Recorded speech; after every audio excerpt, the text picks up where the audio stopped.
Ooh, I gotta add.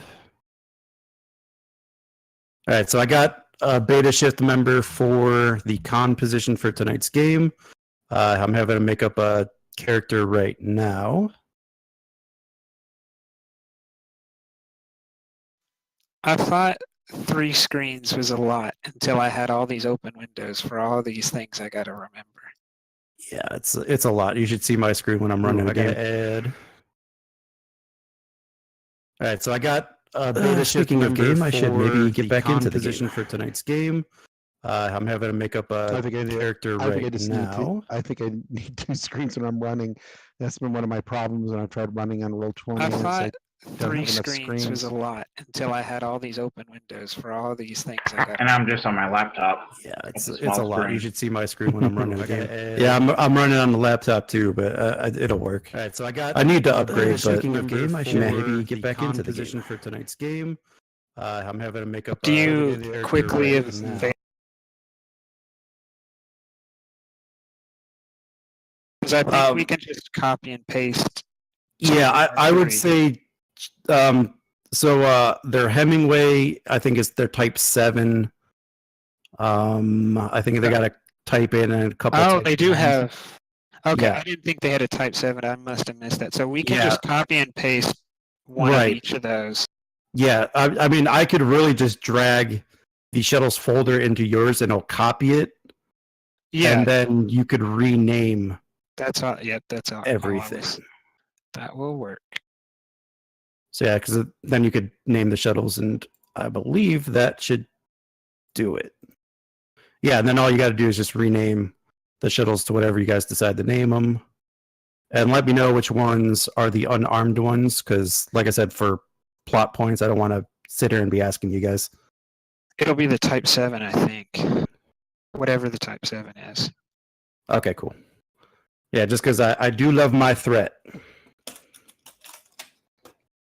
Speaking of which, I start with 14 tonight. Huzzah. Oh yeah, what did I miss last session? Last session. Instead of starting with the threat, Starrell gave it to him. That's pretty much the difference. 4, 6, 8, 10, 12, 14. So you missed the space combat stuff. You guys, I would say, had a marginal victory. Half or 3/4 of the convoy was lost. Oh dang! And you did not make friends with Cleons. So if I was there, I could have helped y'all, but I'm sorry I would not make it. It's all good. Okay. Totally unexpected. Yeah. Last minute, and had to take care of that. All right, then I just need to make the character sheet for Joseph, I think is the new guy. I am taking nominations for shuttlecraft name.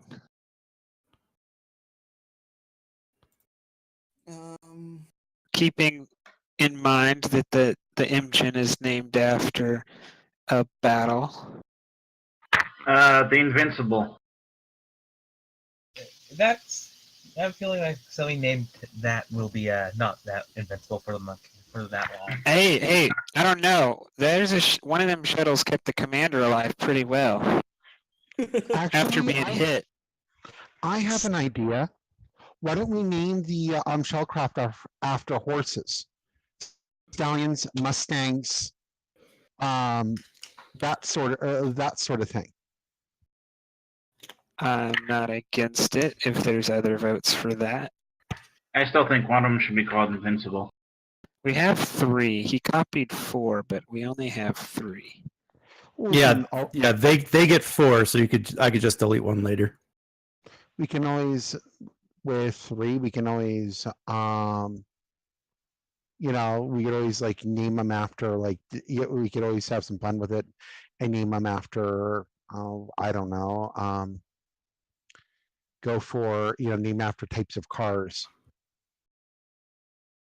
or fit. Former generals. That's a good. It's a little less Starfleet to name them after generals. We could name them after other captains and stuff, but like generals. Ships usually get named after captains, though. Yeah. All right, guys. So just so you guys know, Lieutenant Kai is still having trouble with the mic. So he can hear you. Just all of his vocal stuff will be in the Imjin chat. So whenever you hear that chat go, just kind of check to see what he's saying. Aye, aye. It's not ideal, but we'll make it work until he gets his new mic. Yeah, and I'm literally getting started on making this ensign con officer. So Cool. You found your character sheet, right, in Roll20? oh yeah, I've already pulled it up. I'm doing all this off my tablet. I've got Discord running in the background. So All right, cool. Let me just see here. I don't think.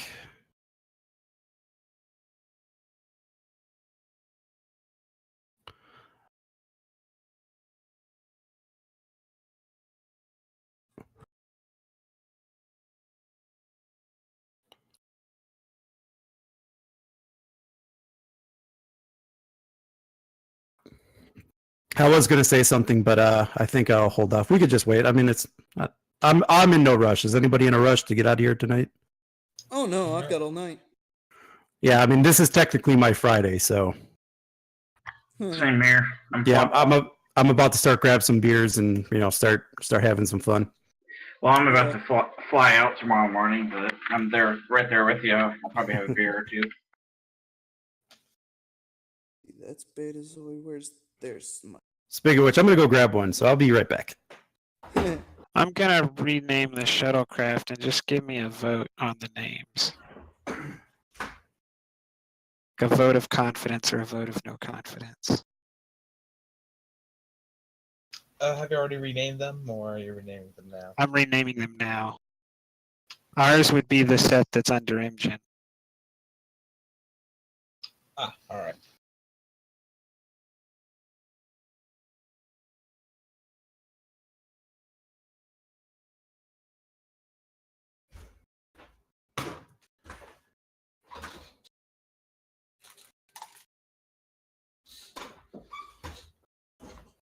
And just to let you know, Commander Prax, everybody aboard the Kismet is hosting your stream, or at least should be hosting your stream. They said they were going to. I know one of them set up the auto host, so Yeah, I think they were all trying to figure out how to do that when I was talking with some of them earlier.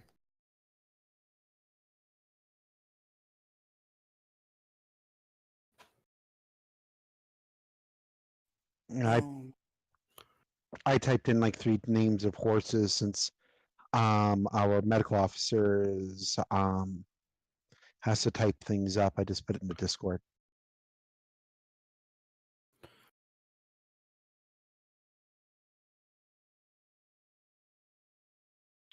Pretty sure invisible is kind of against some treaties there. It's I spelled it wrong. It's invincible. Oh, That sounds like more of the name of a more of a starship actually than a shuttle.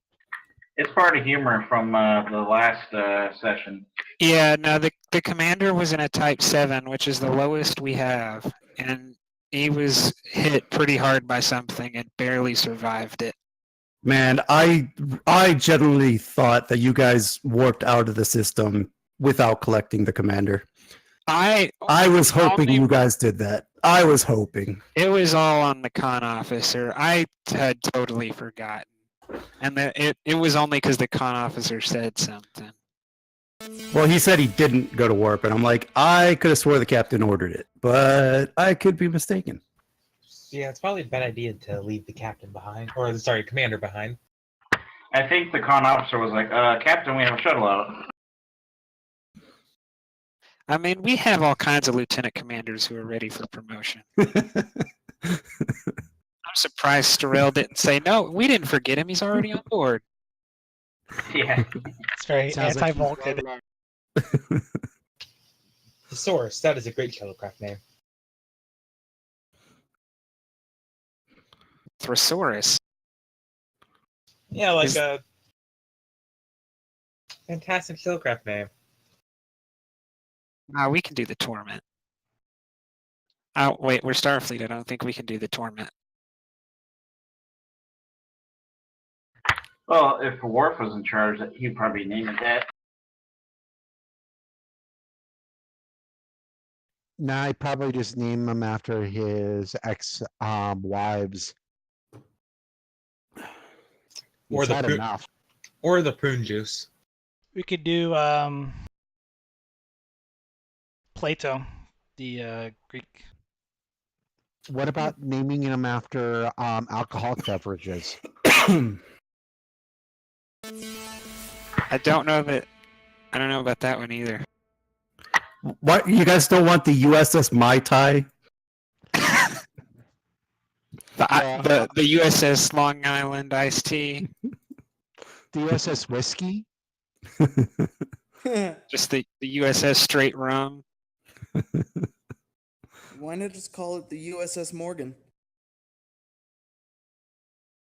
I'm looking at a list of what the like known shuttlecraft names that were used in the series. There's actually one that's they've used, like former presidents' names and stuff. Oh shit! The person who wrote "The City on the Edge of Forever" died. Yeah, like the Eisenhower. But that's kind of what what the Navy does nowadays.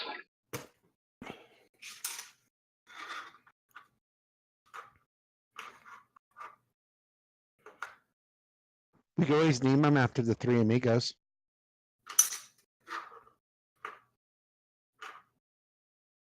That is always an option. Martin, Chase, and Short.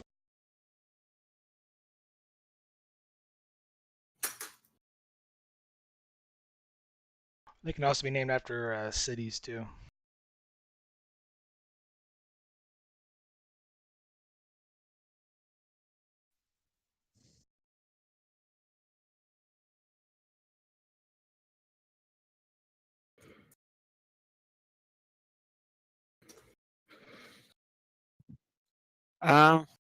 I guess do people want to bring it? We can close out the suggestions and bring it to a vote.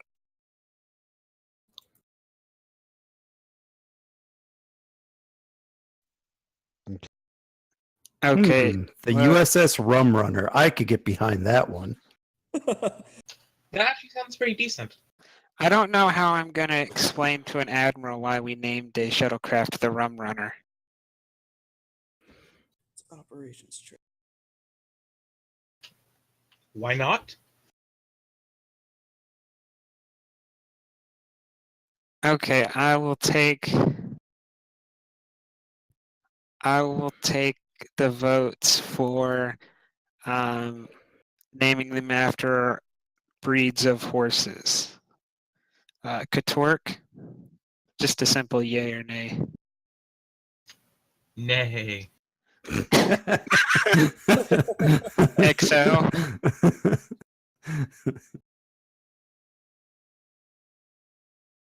XO. Day. Starrell. Stroll will just always say yes. I don't care. Oh, McCullen suggested them. Martell. Oh, well, we got too many nays now with the medical officer.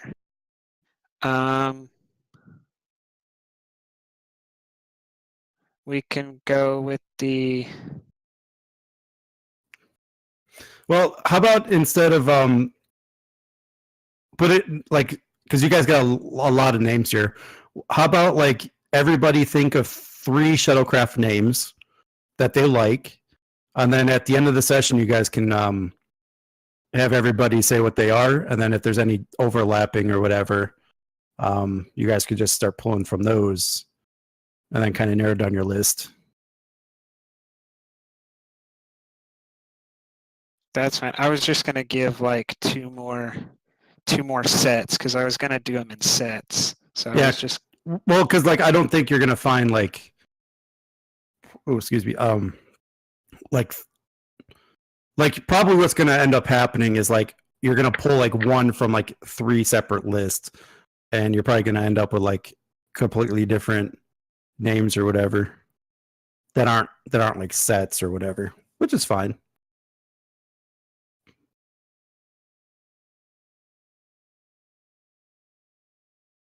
Well, when you actually look at them, right now the only one that is not ours is the Byron.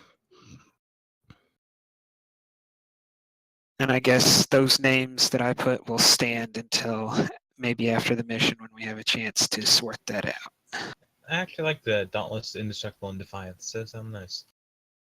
Those are the Kismet's names, I think. Oh, I accidentally renamed all of them. Those are ours, but I guess they're still linked because I accidentally renamed them all. Oops. Yeah, because I didn't touch the ones in the Kismet, but I guess the forms are still linked or something. Okay, it's possible. Well, I hope ones they had. Yeah, they have it lit. They have it written down on their ship sheet. So I could just have them. Well, then don't delete the Byron. Right. I could just make 3 more sheets, and then I could just have them. Yeah, it's one of those weird things about the program. It's the way how they have the sheets made. There's some glitches they haven't fixed yet. Yeah, I mean it was glitching out on Tuesday too. The sheets were really weird. I don't know if they fixed that one, but I know they're overhauling the sheets. So they hired Modiphius hired the guys who did the Bandmade one, and they're working with the Modiphius people, and they're going to be redesigning the sheets. They're gonna be yeah. completely So different. yeah, I'm looking at a couple of the sheets now. They are kind of wonky, so you just got to be careful where you click because they are weird.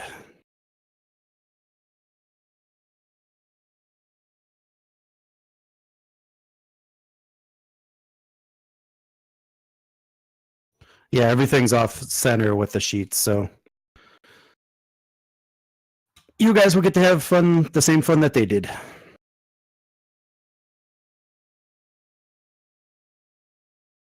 Great, our sheets are drunk.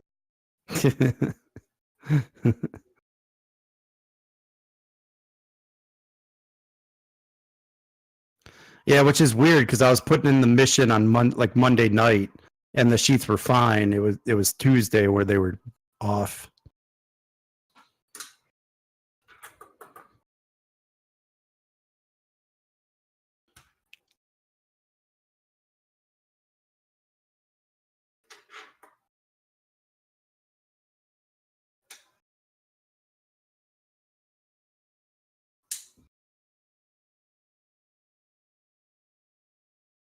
And Lieutenant Martel, whenever you think you get to a point where we can start, I think we're all pretty much ready to go.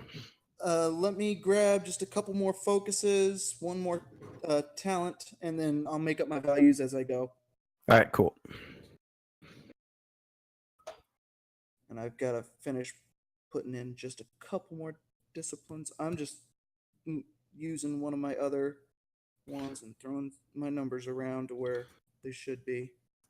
I'll go ahead and do your weapons for you. Yeah, you can go on ahead and do that. Just because the numbers are a little off because of the sheets. Yeah. 2 and have one more 2. Yeah. There.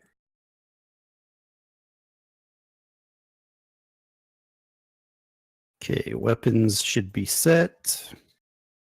Other equipment.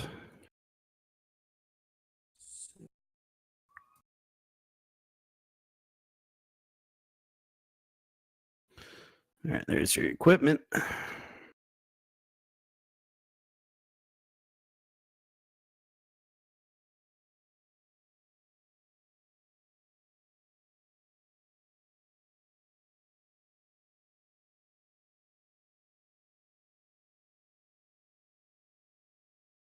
Okay, focus is small craft.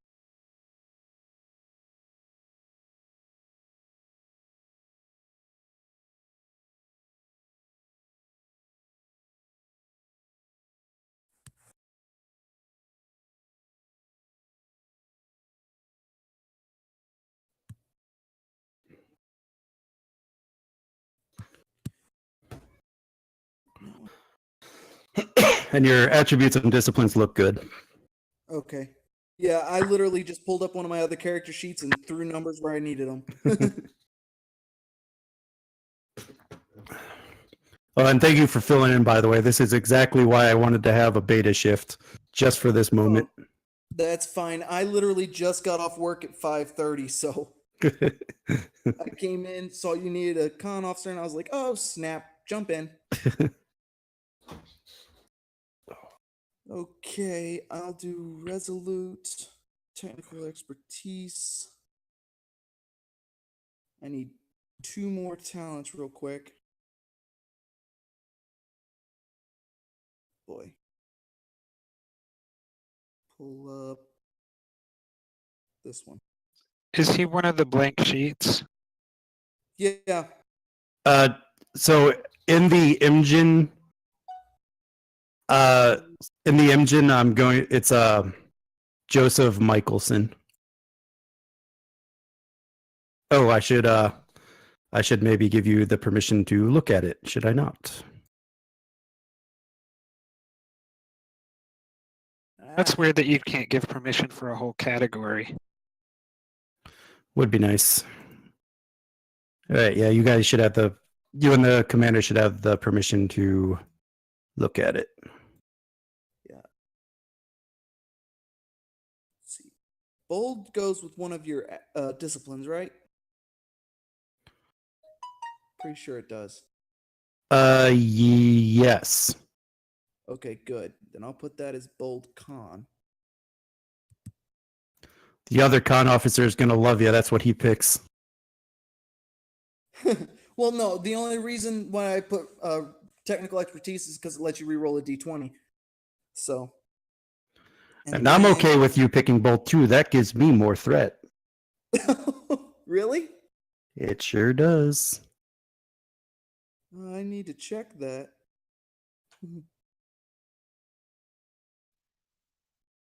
Wow. And then I need one more talent.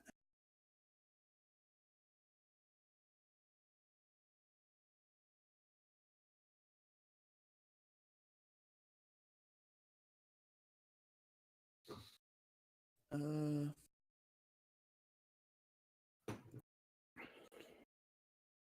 135 is what I'm for.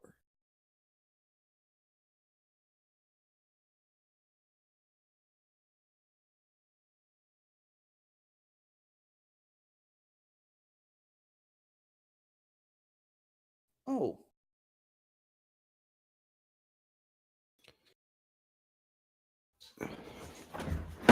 Would it be possible for me to use the talent called personal equipment? Or no, wait. Here we go. This is what I need. Precise evasion. I'll take that.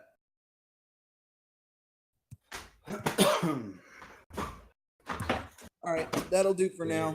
I can do with everything else. I'll make stuff work. I left my rule book in the other room. That's not good. Yeah, I gotta go get mine too.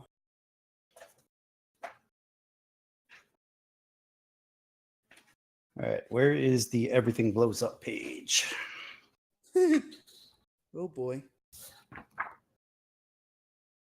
It's because I'm here. I blow up everything. You're just gonna time, aren't you? There we go. All right, that's the only page I need. Well, actually, it would have been me, but the captain stole my fire last game. He freaking went into beast mode. Oh boy. He saw the XO was about to die, and he like basically blew up 2 ships by himself. I forgot about that. It's practically the regular damsel in distress. That was pretty epic. Yeah, and Captain Roland didn't even realize his XO was a girl. Oh yeah, I was looking at the crew. I was looking at the crew sheet, and I looked over that, and I had no idea. It's all right. No, The reason why I did that was because it's the only photo I had, and I wasn't sure we're using avatars or not. So Oh, so it doesn't really matter. it doesn't really matter. I'll eventually change it. I just haven't had time to do any photoshopping. So I didn't even put that much effort into finding one. I just scrolled through the list of like the images, the Google search of Star Trek captains, and chose the first one I came across that did not actually appear in a show. Well, there's a couple of really good sites I have. Sci-Fi Avatars, which is on Continuing Mission, which basically you can like get a character with a uniform that you want. And I also have a whole collection of my own, which is where I got the picture of Argyle.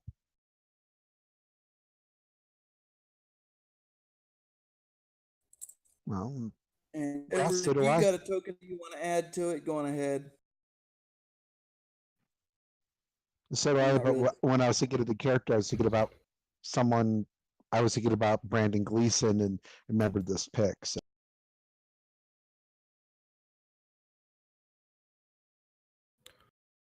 Oh, so is everybody ready? Yep. Me. Yep. Okay, I got nothing to say to start, so we'll go ahead and start with the captain. Captain's log, Stardate 53 150.4.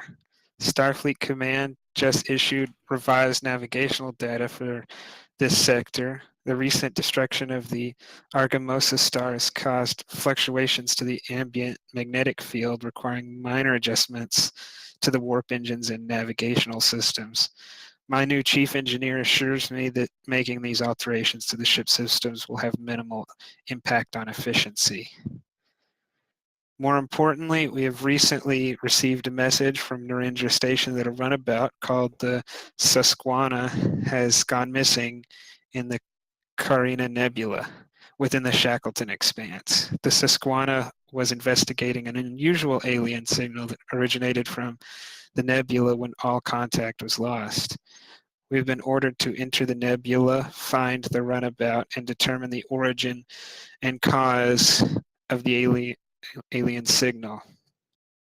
Starfleet has also advised that Romulan and Ferengi ships have been sighted in the region, so we should exercise caution since they likely detected the signal as well. We've been carefully searching the nebula for several hours, but finding the missing runabout has turned into an excruciating process. Sensors are extremely limited due to the effects of the nebula, making the odds of finding our runabout slim. We have, however, located the source of the alien signal, a small dusty planet called Sesku 4. We've set a course for the Seku system in hopes of finding the missing runabout. And you guys enter the Seku system. I'm going to tap my comm badge. Lieutenant Commander Argyle.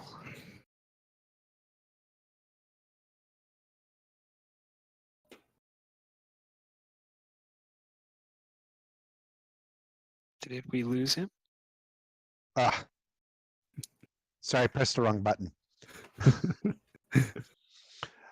This the Lieutenant Commander McCullen. I'm speaking. Commander, how may I help you? It's Captain, and I would like you to come to my ready room. And then I close the channel. Right, Captain. XO, Yes, Captain. could you also come to my ready room? Yes, sir. I tap the comm badge and wait for them to arrive.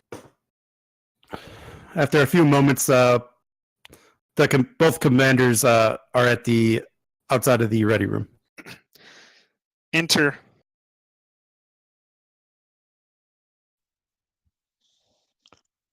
Argyle walks in. Followed behind. Basically has a little bit of like the slight modifications on his uniform like Chief O'Brien does, where a little more of his he has a little bit. He doesn't cover part of his wrists and so forth to make it a little bit easier for him being an engineer. He stands about. He stands about 6'2", 2 inches. Pretty large guy. He looks about almost 60 years old. I walk over to a small table in my ready room, and would either of y'all like something to drink? There's like a couple of small like bottles. Aye, Captain. I've never turned down a good drink. I'm fine, sir. And I pour 2 glasses of Irish whiskey for me and the commander, and I hand it to him.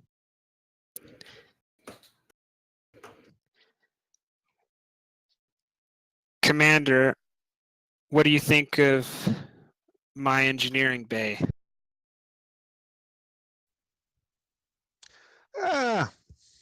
The bay needs a complete overhaul in the so does the crew. They have lacked the discipline. I don't know about your last chief engineer, but they've gotten kind of lax. Lax engineers are not good working engineers. Yeah, we had a lieutenant down there who I've had reports that he was easily directed by NCOs, which is entirely unbecoming, which is why I've requested your transfer. Aye. Then I can expect you'll shape them up. Captain, this is my lady. I'm gonna make sure that this ship is running as sweet as a good Scottish whiskey.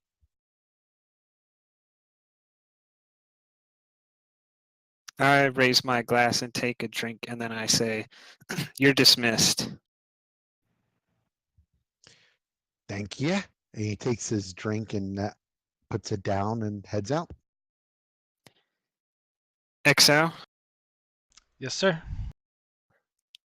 we've had reports of Romulans and Ferengis, so I'm going to issue a standing order that any minor disturbance warrants a yellow alert. I'm not taking any chances with Romulans. We have mere fractions of a second after they decloak to make any moves that we need to make, and I can't have us deciding whether to take the shields up. So we're on permanent standby for yellow alert. Any minor, if so much as a neutrino decides to move half an inch out there, you're at yellow alert. Yes, sir. I'll have ops do round the clock neutrino scans in the area. Or would it be neutrinos, I guess? Out of game. You're doing good so far. But yeah, I'll make sure ops has continuous scan sweeps in the area for any anomalies. Thank you, Commander. You're dismissed. Yes, sir. And I walk out the room.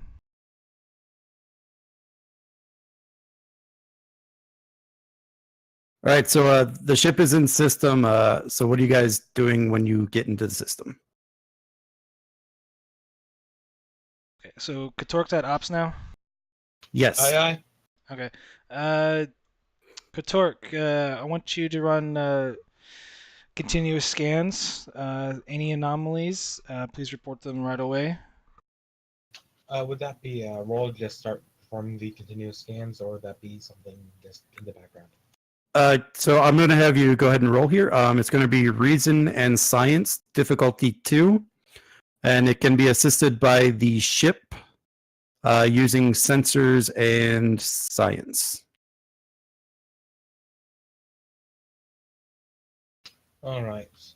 Which you guys have advanced sensors, correct? Yes. Yes. Yeah, so it will be difficulty 1 then. I can roll for the ship unless someone else wants to. Feel free.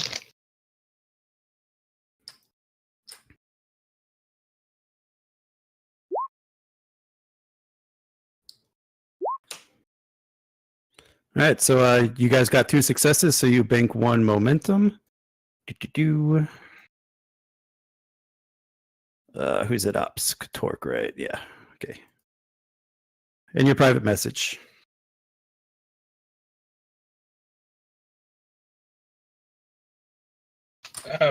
Based on what I can tell from the scans, at least one ship has passed through the system recently and has possibly landed on one of the planets in the system. They're not sure if there's anyone.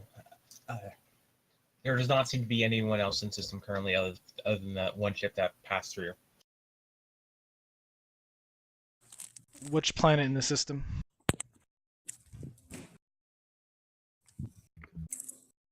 I presume it'd be pretty easy to just point out which planet he landed on. The ship landed on, correct? Yeah, yeah. Like everything's happening on Seku 6 in this mission, so. But the starship passed through the system. A starship? Yep. No, yeah, I cannot find any identifying markers or anything. It's probably just a civilian transport or something. Now remember, you guys do have an extra momentum that you could use for obtain information if you guys need to. I would do the obtain information, but it's up to you, Katork. I would maybe ask more about the warp trail. That's me. Yeah, like what type of signature is the trail leaving? Like what class ship?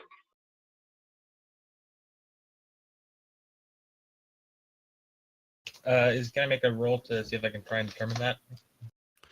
So like to ask a question would be obtain information. You'd spend a momentum for that. However, all the information you need was given to you already. So I'll veto that use.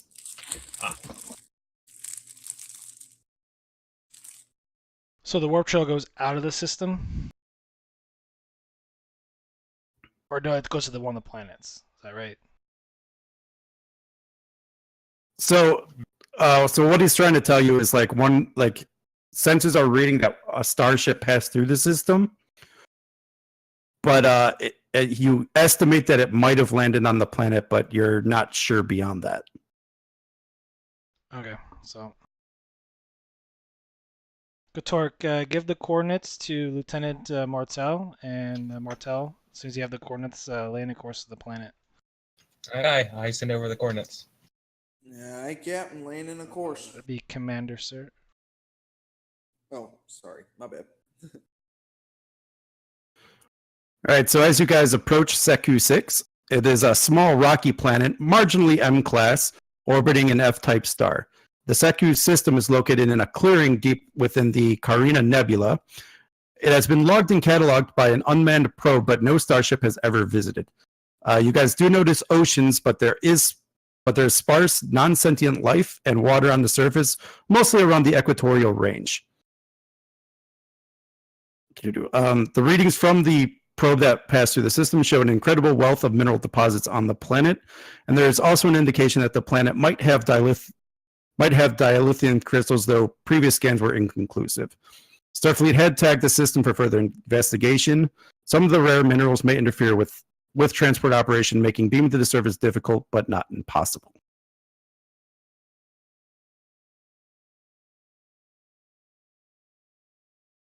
Mr. Katork, scan the planet for a missing runabout. Aye. What would be the roll for that? All right, so I do have a piece of information for the initial scan, and then the roll is going to be Control and Science difficulty 1, assisted by the ship's sensors and security. So I guess this would be difficulty 0.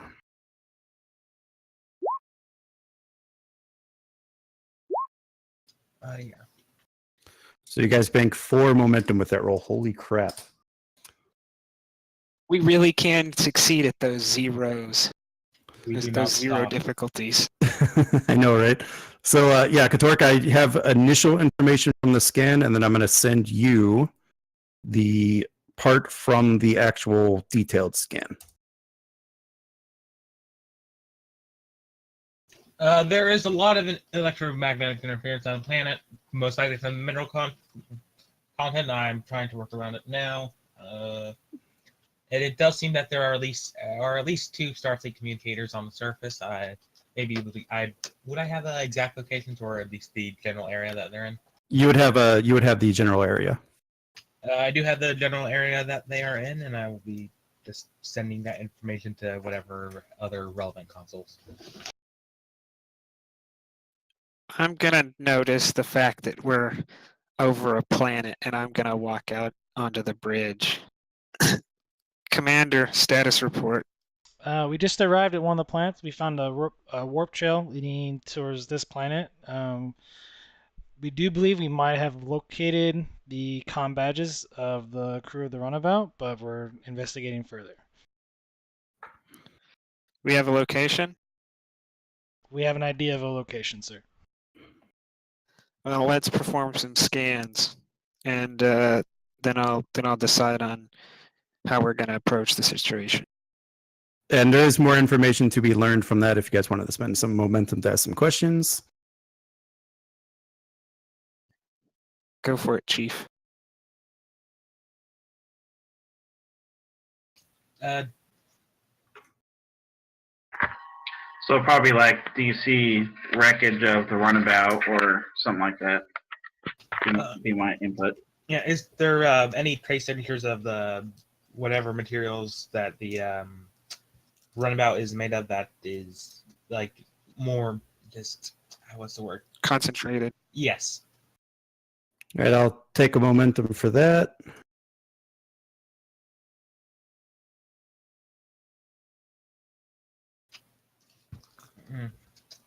From what I can tell, a ship seems to have entered the atmosphere, but there is no sign of the ship on the surface. It is possible that this is due to the interference from the materials on the planet. We may be, might be best to send a team down to search. And you did locate where the comm badges were, 2 comm badges, correct? We do not have exact locations, but we have the general area. Okay. Is it in the ocean? No, it's on land. Okay. And transport we'll be unable to transport because of the ionized radiation. Is that correct? I think it's difficult, so we'd probably have to difficult. roll for it or something.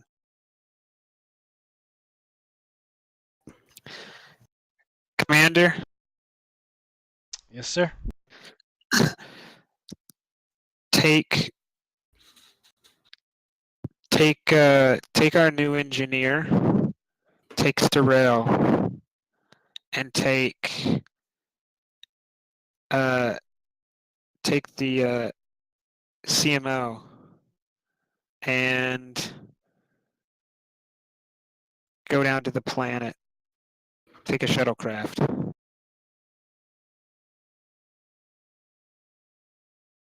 And I will authorize you, if I have the power to, GM, take phaser rifles because of the noted Romulan presence.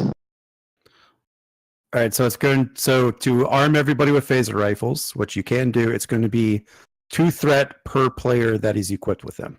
Okay, so no one is getting phaser I rifles. No one is getting phaser rifles. Well, Starrell gets one, I think, because he's chief of security without threat or anything, right? No, it's still threat because he would get a Type 2 phaser. Oh. And the rifle is technically the Type 3, but it's still an escalation.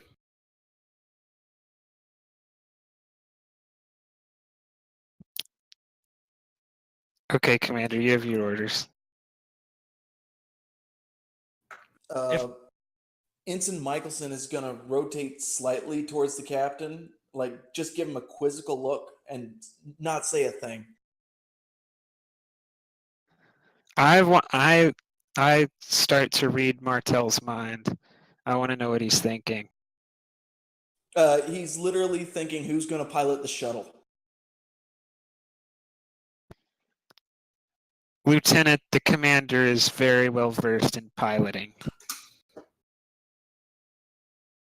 Actually, Captain, this might be a good advantage to get to know our helms officer. I'm sure the Lieutenant wouldn't mind joining us down on the planet's surface. I wouldn't mind, not one bit. If you don't mind, sir, I would like to take him along. How many people can a Type 7 fit? That's what I was about to say in character. Let me look it up. I'm not. Well, here's the honest truth here. I don't know if you want to send 5 people down to the planet. Yeah, I did not want to, but I was looking for an in-character reason to say no. So I was going to use the capacity of the shuttlecraft to say no. But I guess I'll just say no anyways. Commander, I don't think that it will be necessary to send that many officers down. If you don't feel that you can handle the situation, I will pilot the ship myself.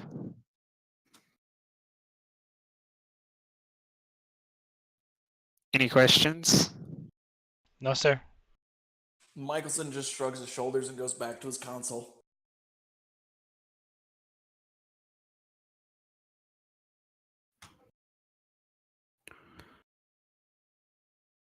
Okay. Yeah. I tap my comm badge. Lieutenant Commander McCullen, Lieutenant Kia. and Lieutenant Commander Sturl, please report to the shuttle bay. Stroll taps his comm badge. On the way, Commander. Aye.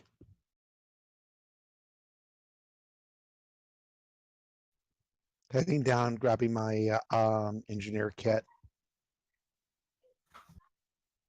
And heading down there. And Kia is on the way as well. And then head over to down to the shuttle bay. Okay, so for the shuttle, I would just need to know who is at the con and who is at the ops positions. And I would need to know if the shuttle would be armed or not. It's not armed because it's a Type 7. Okay. He would have to ask me if he wanted to take anything other than a Type 7. Cool. Can't take a Type 8? Are you going to ask me? Nah. That's probably for the best. You guys know I just love getting threats, so I'm going to try to get it every chance I get. You should be satisfied with your 14. I will not be happy till I'm at 20. I have a bad feeling about this. Oh, it's wrong franchise. Okay, so yeah, so you guys are taking the Type 7. I just need to know who is flying, who is at the ops panel. Stroll has some pretty good science for scanning, so if there's no one else. You have Katork with you. Well, Okay. like the ops position on board the shuttle is like for not only scanning but also the weapons. Oh yeah, that's definitely it. Well, never mind. It doesn't have weapons, so disregard my last. Oh, never mind then. Stroll looks at the unarmed shuttle in disgust and walks towards it. Captain Zoroaster. Eyebrow up. Seeing that reaction. The Dominion War is over, laddie. Stroll doesn't respond. He remains motionless and walks towards the shuttle. And Kia heads toward the shuttle and enters it. I guess I will be taking the helm. Okay. So you guys are able to launch from the ship, and upon entering the upper atmosphere, the shutter's outer hull becomes ionized from the atmosphere, causing major system failures and the loss of comms. So to deionize the hull, I need a reason and engineering difficulty 2. Probably from the ops position. Ah,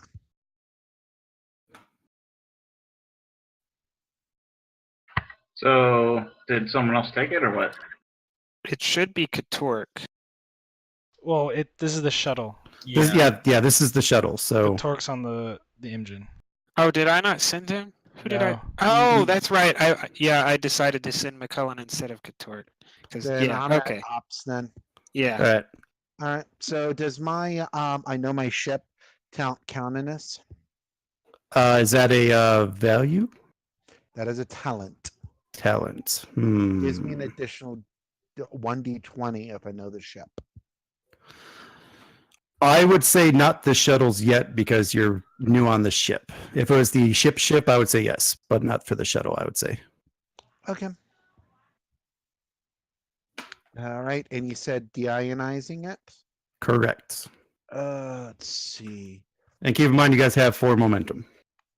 Okay, would that be my warp field dynamics would work for that? Or my astrophysics? My power system? Power Transporter? systems, maybe. Power systems. I think power systems will work. All right. Awesome. Oh, yeah. Ooh, they changed the sheets. Yeah, they're a little weird. Okay. And what was the difficulty? 2. 2? Do you guys mind if I spend a momentum? Not at all. No. Is anyone assisting me? No. Okay. Does the shuttle get anything?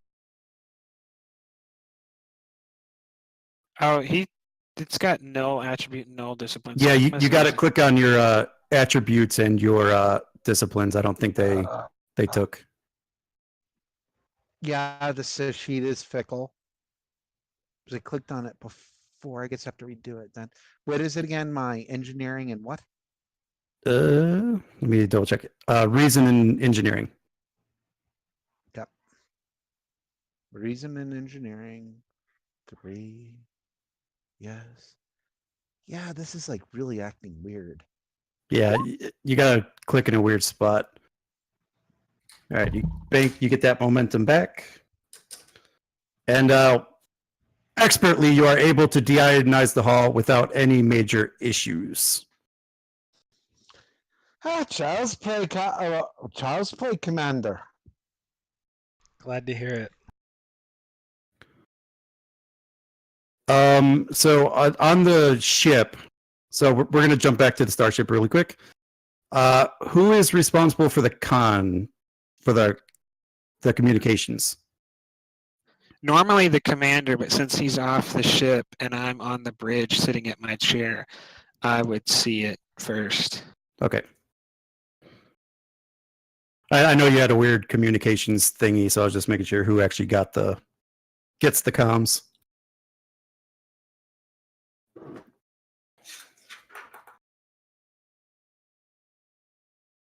I try to open a channel. All right, so as you open the channel from the incoming distress call, it just comes out garbled and very hard to decipher. Katork, can you get me a line on this distress call? I can try. I can try. Would there be a rule to that, or? So what is he trying to do? Well, sorry, I have to navigate back.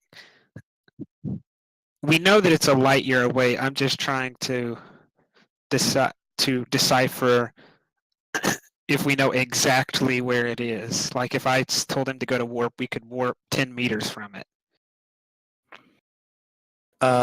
So interference from the nebula would interfere with the scans to find it.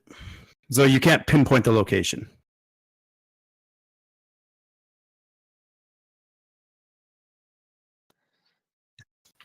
I try to raise the commander.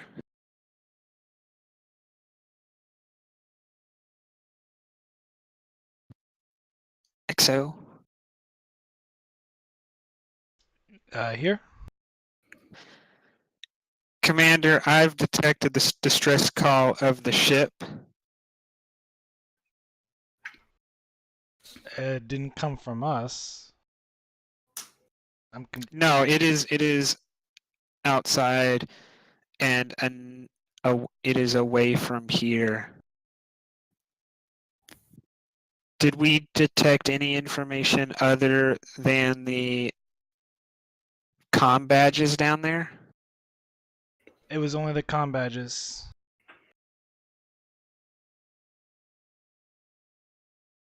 I don't No know, life signs? life signs were sporadic. We were getting a tough reading because of the ionized radiation.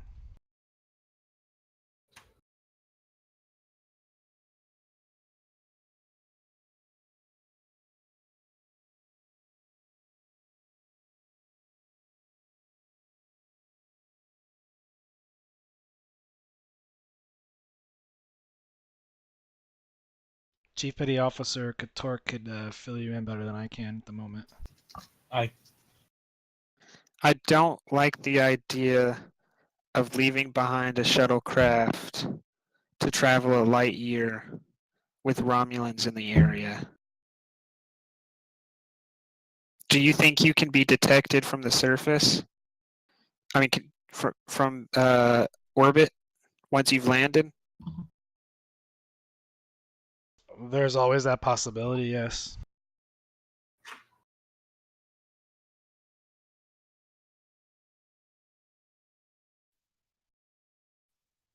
If we can detect, I think we can handle this after we've handled the shuttle. I'd like you to come back.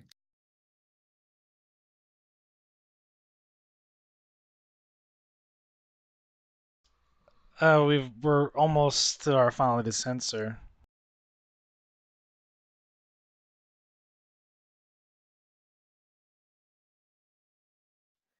I have every faith with everyone that's with me that we can handle any situation on the ground that may arise. I'm afraid of you handling warbirds. Well, we'll try not to be in the shuttle when they arrive.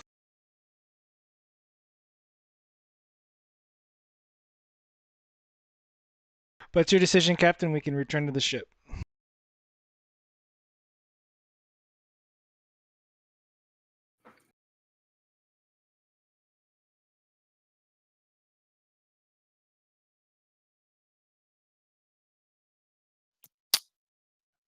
Well, Commander, you and Storell have given me no reason to doubt y'all previously.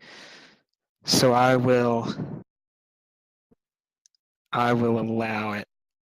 We're going to go out of system. You're on as close to red alert as a shuttle can get right now.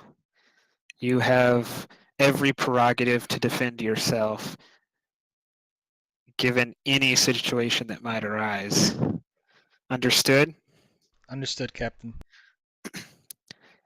I close the comm channel.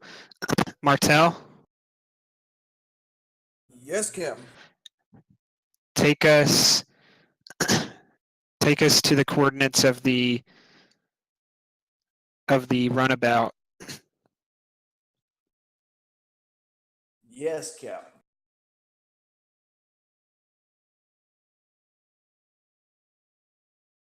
And you guys head off to warp. Yes. Okay, so we're gonna head back to the shuttle. All right, so as soon as you guys get off the comms with the ship, you see a shuttle coming up from the. You are where is this? You notice that a shuttle is on an intercept course.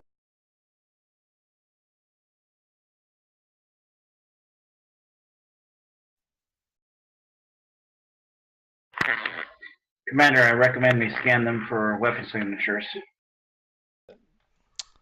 Whoever's on ops or McCollum, scan the vessel. Right, it'll be reason and security difficulty 0.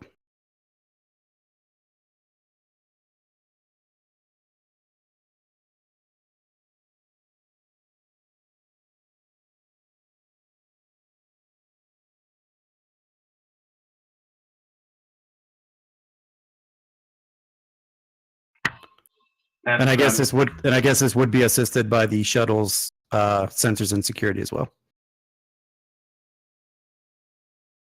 But that's good to know. So they definitely don't have the focus. I don't think they would work with.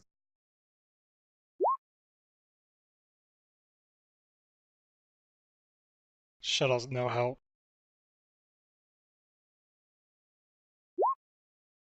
All right, you guys bank another momentum. I got you up to 5. And then did I? I did. Okay, there it is.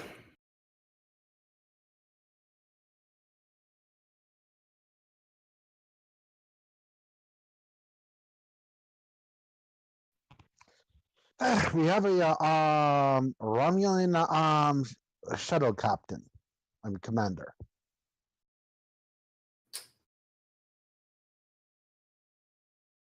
Is it armed?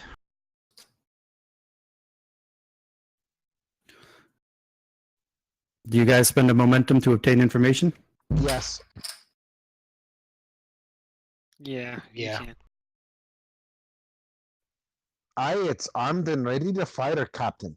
I'm commander.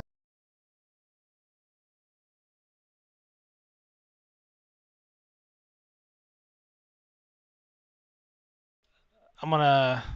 Okay, shields up.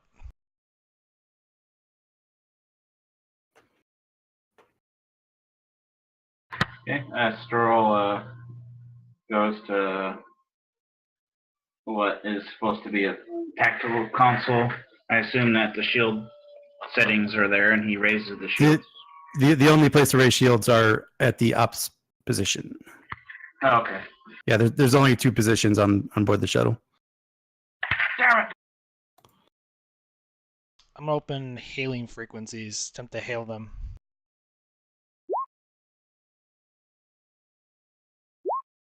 Ouch.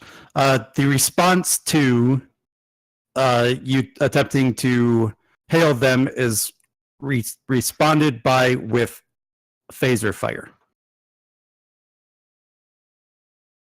Well, you rolled a 0. Shouldn't that benefit us? I rolled a 1 success, a complication, and a 0 for the ship. So I don't know how a complication will benefit you, but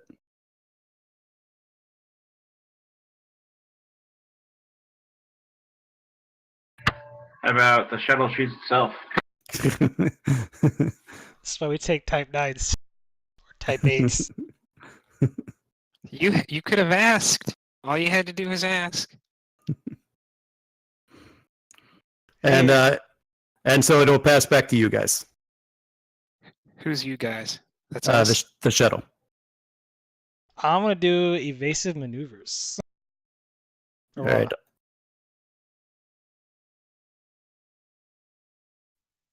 I'm gonna work on trying to strengthen the shields. All right. So whatever the roll for evasive action is. Can I butt in over that and use my tactical skill to modulate the shields? Again, you're not at a actual panel to do anything. There's only 2 panels on the shuttle. Yeah, no, I mean like stand over him, like kind of shove him to the side and start tapping away at the shield modulation settings.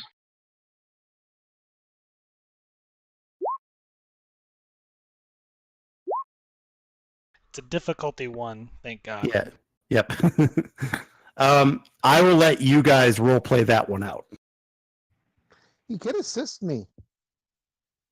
Because that's practically what I'm doing. Strengthening up the shields, getting it all ready to get hit by a phaser fire. This key can help. Okay, Assist me with so getting this set up. I assist him. I assist him with it. I'm like, no, you're doing it wrong. You have to do it like this. I will allow it. Okay, so wait, let me. So I'll have the person at the panel roll the task, and I'll have Sterel assist. So what's the role? So what were you guys actually doing? Sorry. Modulating the shields, strengthening them. Yeah. Right. So it's going to be control and security, assisted by the ship's structure and engines, difficulty 2.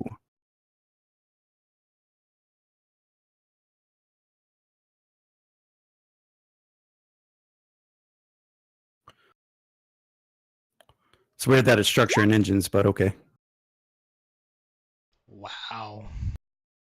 what is the what is it? Security and what? Let me find it again. Security and control, and I will bank the momentum or the threat. Right. And what do I roll to assist? Probably the same thing. Does my power systems help out, or the warp field dynamics?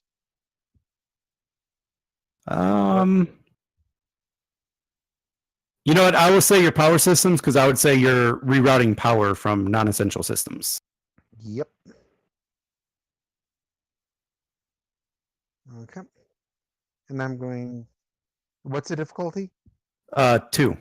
And 2? so far, nothing else has succeeded. You can Alright. use momentum to buy dice. I know. I was about to see if it was okay if I can spend a point. Momentum for that. I'm fine with it. I'm going to roll. All right, I got you guys at 3, and actually now you're back up to 4. And the shields do read as being remodulated. Laddie, I've been modulating shields before you were born. And okay, so it goes back to the Romulan shuttlecraft. The evasive action makes it hard to hit, correct? Just one more difficulty. All right, cool. Doesn't matter. They can't hit shit. So I'll go back to you guys.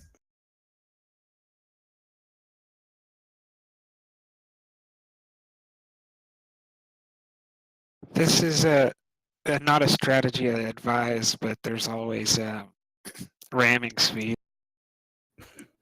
Or you can just try to crash light land somewhere. Ramming speed is always an advisable strategy. Or how about what's the terrain like below us? Can we use it as a tactical advantage, hide, or go into a cave or something? Well, it's a rocky planet, so if you land, you could probably find something.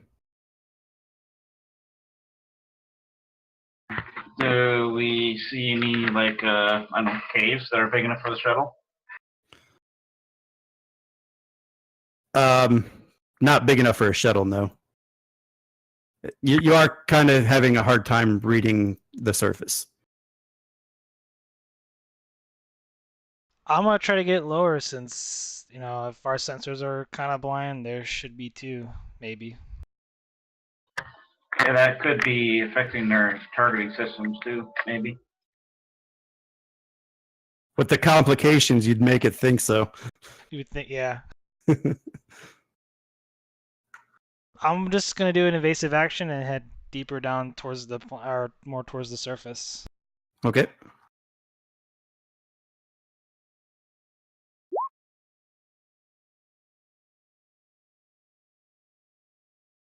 And you said that's a difficulty 1 task, correct? Yeah, and here's the assist from the shuttle. All right, I got you guys at 5 momentum. Ops position. There isn't really anything to do at this point. Go flying around. I guess I can scan trying to find someplace where you can hide the ship. That and also see if you can, if there's time in your turn to better locate the 2 Starfleet personnel before we get too low. I think right now we're more concerned is trying not to get blown out of the sky. Yeah. Food for thought. It's harder to scan while you're on the ground. I try and find us a place where we can hide. Yeah, wouldn't that be a sensor suite? All right, hold on. So I'm gonna read something here. So as you start to type in the commands to adjust the sensors to find a place to land, the shuttle veers to avoid incoming fire from the Romulan shuttle. Just then, Ops reads a sudden, massive power surge from the planet in the region of the source of the signal. There is a bright flash of blue light, and the impulse engine shut down, causing the shuttle to plummet toward the planet's surface. It appears that the Romulans were also struck by the same flash. Smoke plumes from their impulse engines as their ship spirals toward the ground. So the con position, I am going to need a daring or control plus con, difficulty 4, assisted by the ops using control and engines. All right.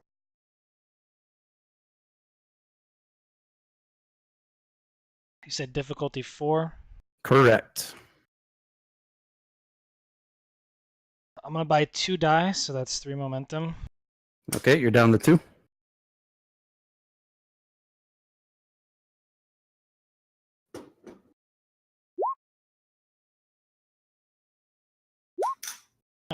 Rip. Oh, those were some awful dice. I know. So I'm going to bank more threat. So I think you got to the 20 that you so desired. I think think he's- I think I did Yeah. too. I'm a pretty set. I'm pretty horrible hooked up roll. now, so I'm happy. All right. So as your ship starts heading down toward the surface of the planet, it increases speed as you are caught in the gravity of the planet, and it crashes into a planet with a very loud bang. I need everyone on the shuttle to roll fitness and control difficulty 2. And I would recommend that you let the players that are better with the security to roll first.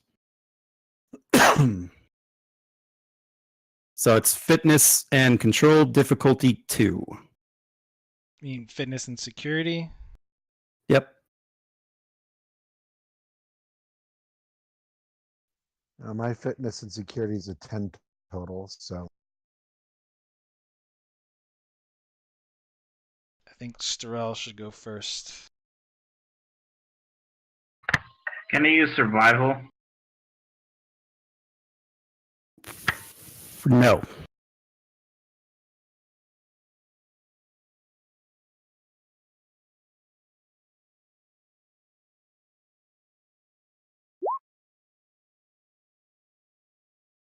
Okay.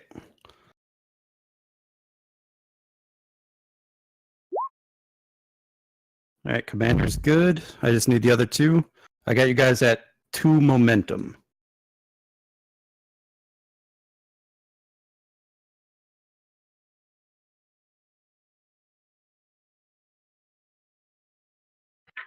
If you guys need it, I'm going to need at least 1. You said because that's going to be, mine's like a 10 or lower, and I have to get 2 successes and I get seriously hurt. So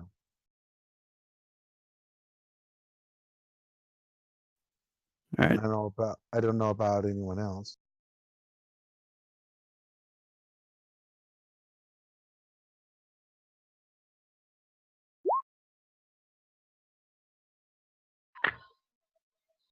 All right, I just need the lieutenant commander. oh my god. Okay, so everyone.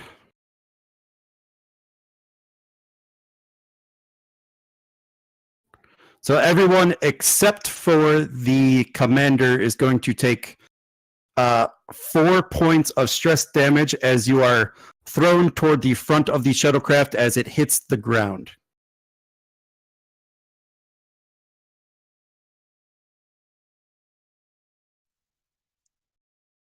Doesn't that knock us out? No, 5 does. Ah.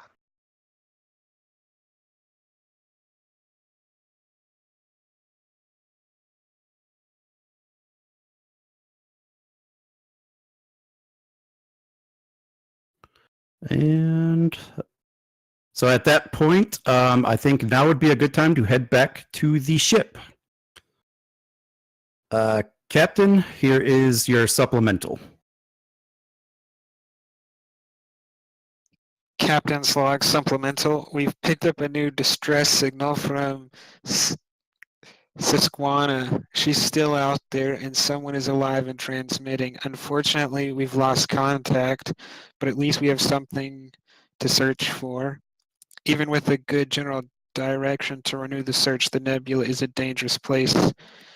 Explosive gases, obscure debris, and possibly even hostile ships. all hazards that require the recruit to maintain a constant alert. Okay, so you guys have made it to the nebula. You notice that the nebula has a lot of metrionic gas involved in it, or is made up of a lot of metrionic gas. So for any use using the ship's engines, sensors, or weapons, the complication range is 3.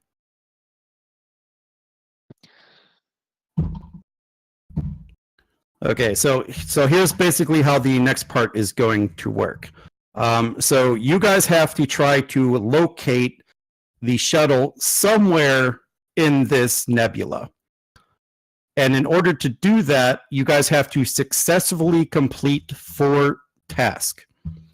I will let you guys decide what tasks they are and how you go about doing it. However, each task is going to be difficulty 3. However, it can be assisted by the ship. Wait, so we have to complete 4 to get to the ship or 4 to find it? 4 to get to the ship. So probably the last task would probably more than likely be your actual moving toward the ship. Now here's the thing. Each player can only really do 1 task, and for every task that they do beyond the first, I am going to increase the difficulty by 1 for that player. So, like for example, if let's say the con person tries to move the ship twice, the first time is going to be a normal difficulty 3 task. The next one's going to be a difficulty 4 task because he tried to move the ship twice. We're going to have some issues because we have 3 people. That's what the support crew is for. So I'll let you guys enter the role-playing session of this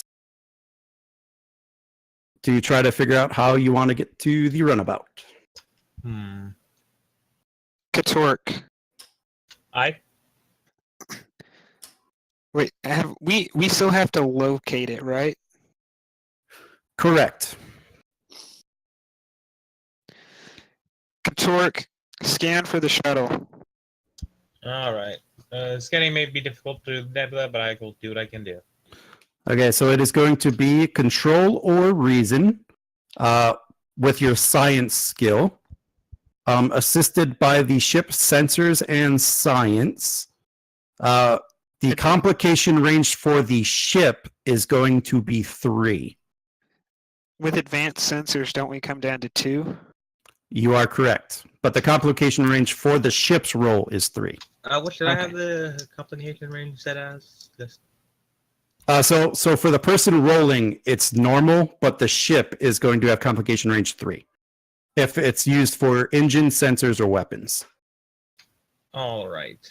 So are you suggesting that we don't want to use the ship? No, I'm just saying the complication range is increased, which means I could either get threat or I could do other stuff.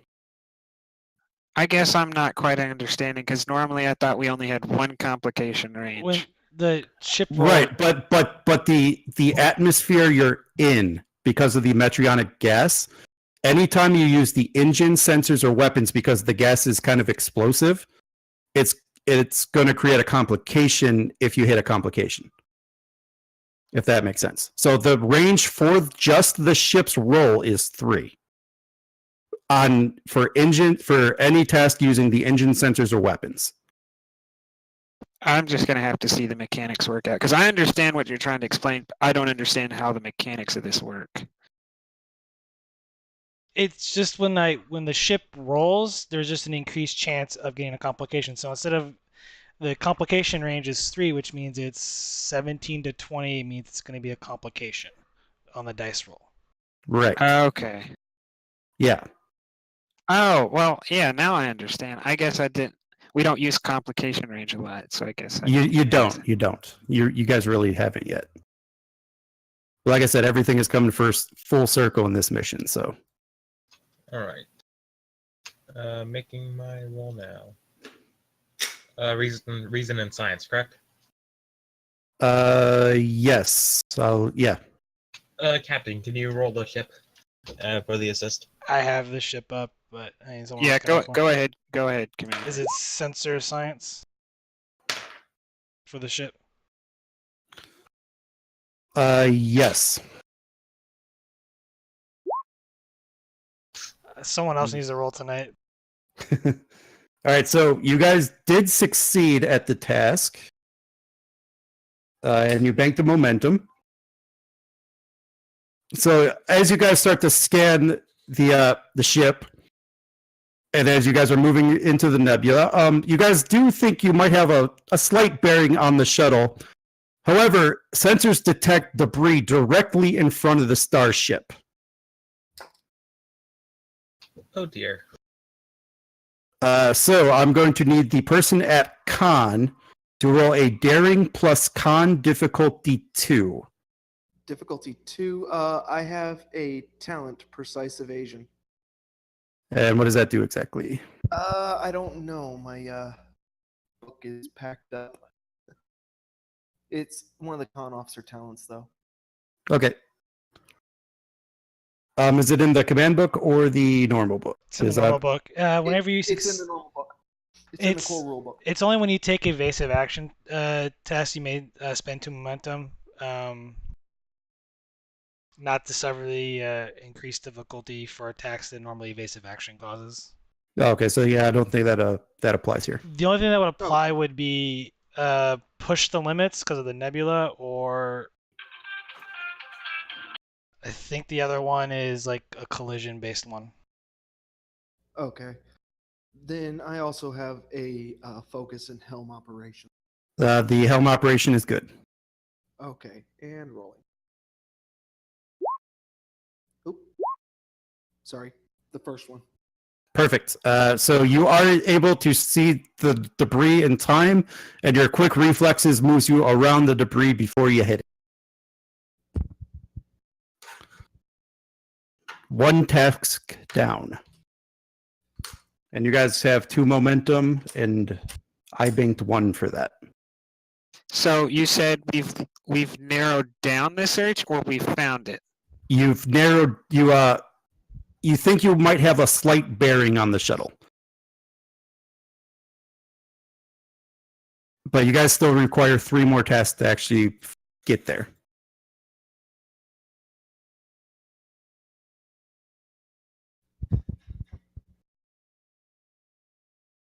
Is there any way that I can try and plot a course to avoid the pockets of Metreon gas?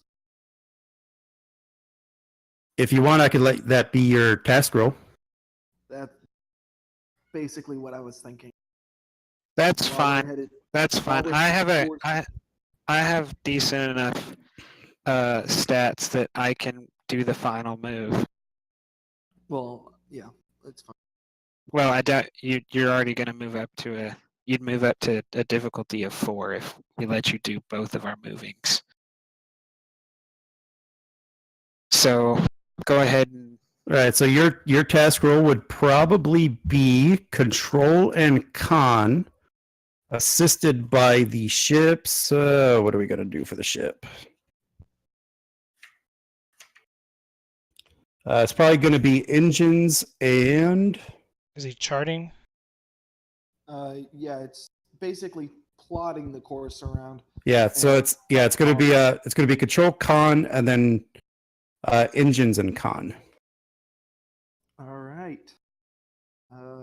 So the ship does have a complication range of 3. difficulty is for me 3. Yes, Okay. and you guys have 2 momentum. Oh, okay. you can burn 1. I'm not really that stressed about it. I've got a 17 overall, Okay. but yeah, I'm gonna go on ahead and burn 1 just to be on the safe side. All right, Probably you get it back. guys are down to 1.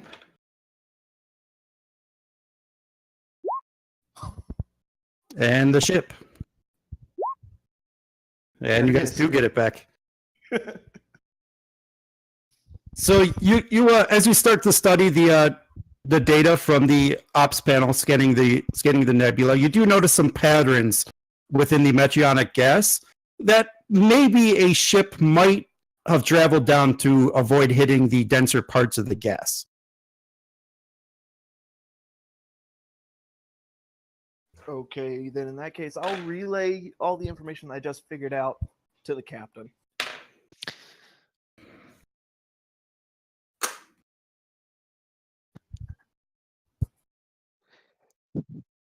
Katork, Hi.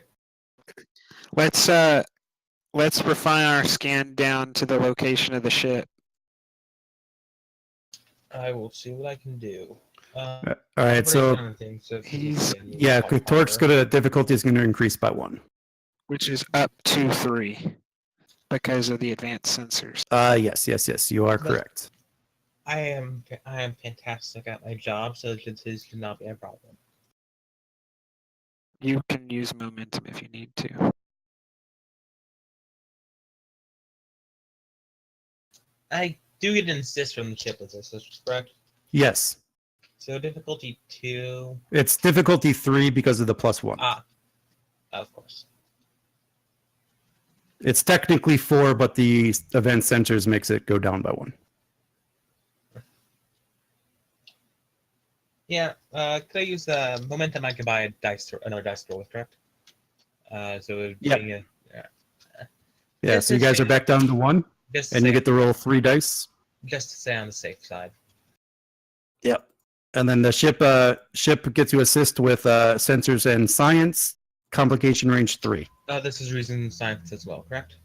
Yes.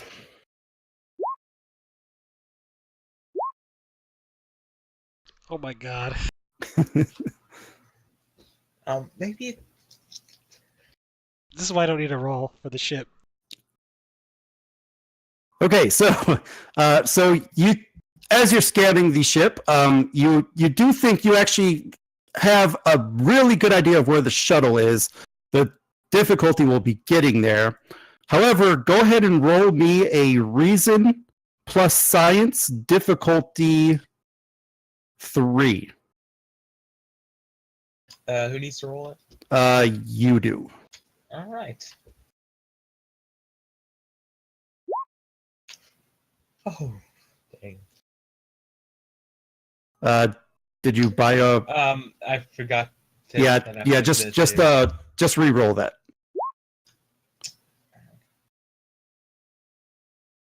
Okay. Sorry about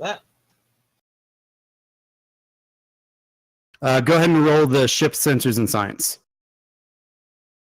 as well for the assist. I'll roll this time. It's fine.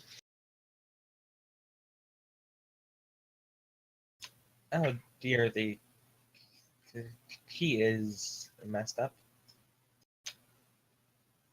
Sensors and science. 1 dice is the what's the complication range? Still 3. All right. See, much better. All right, so you guys bank a momentum for that one. Just as you finish scanning, doing your scan, you detect a cloaked mine heading quickly for your ship, and you are able to relay the location to the helm, and the helm is able to avoid the mine. Don't the Romulans use cloak mine? Well, so did we, but aren't cloaking things primarily used by the Romulans? That would be accurate, Chief. Oh dear. And then I'm going to tap the lieutenant on the shoulder and motion him to get up, and I'm going to sit at the con. And I am going to take us to the shuttle. Okay, Con and Control, difficulty 3, assisted by engines and Con. The ship still has complication 3.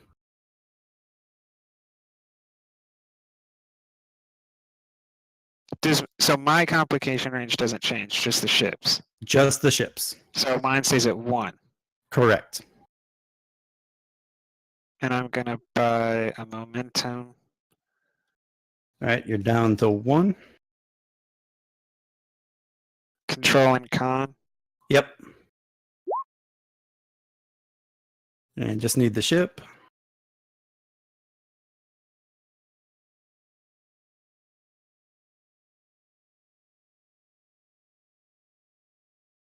Who wants to roll for the ship? I'll do it. What is the roll? Engines con.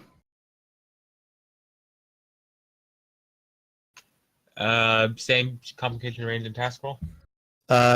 Complication range is still 3.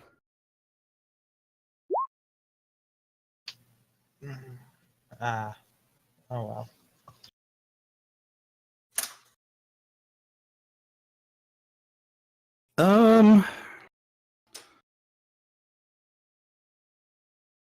As you guys try to move toward where you think the shuttle is, sensors detect debris heading straight for your path. Captain, go ahead and roll me Daring Con difficulty 2.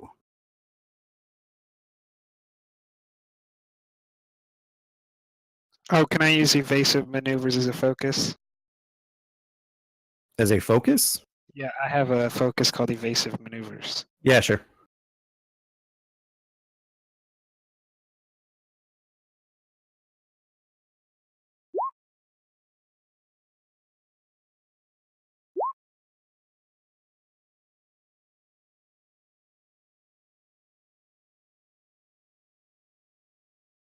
So unfortunately, this time you are not able to move out of the way of the debris, and it impacts your ship on the left side, and you take 3 points of shield damage.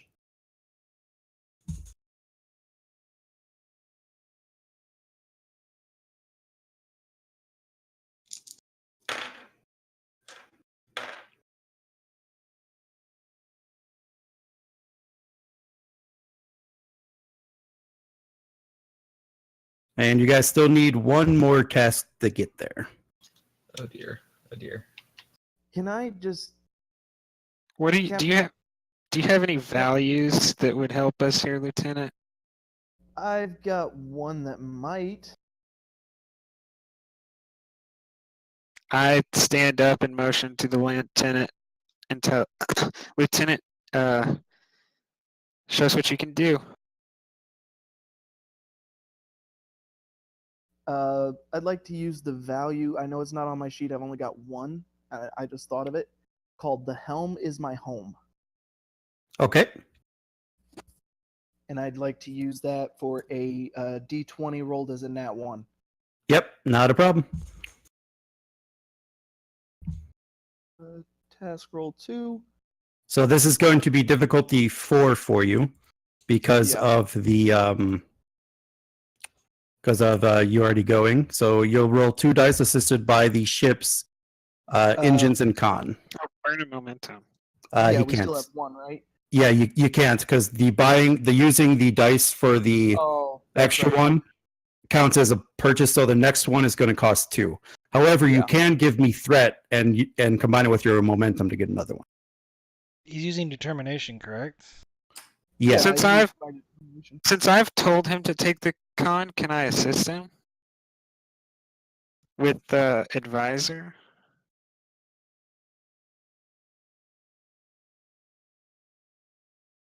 You know what? I'm going to allow it. All right, here's my 2D20. Oh, Then I need the ship's engines and con, and Captain, you can assist with your presence command. I'll get the ship. Doesn't get much better than presence and command.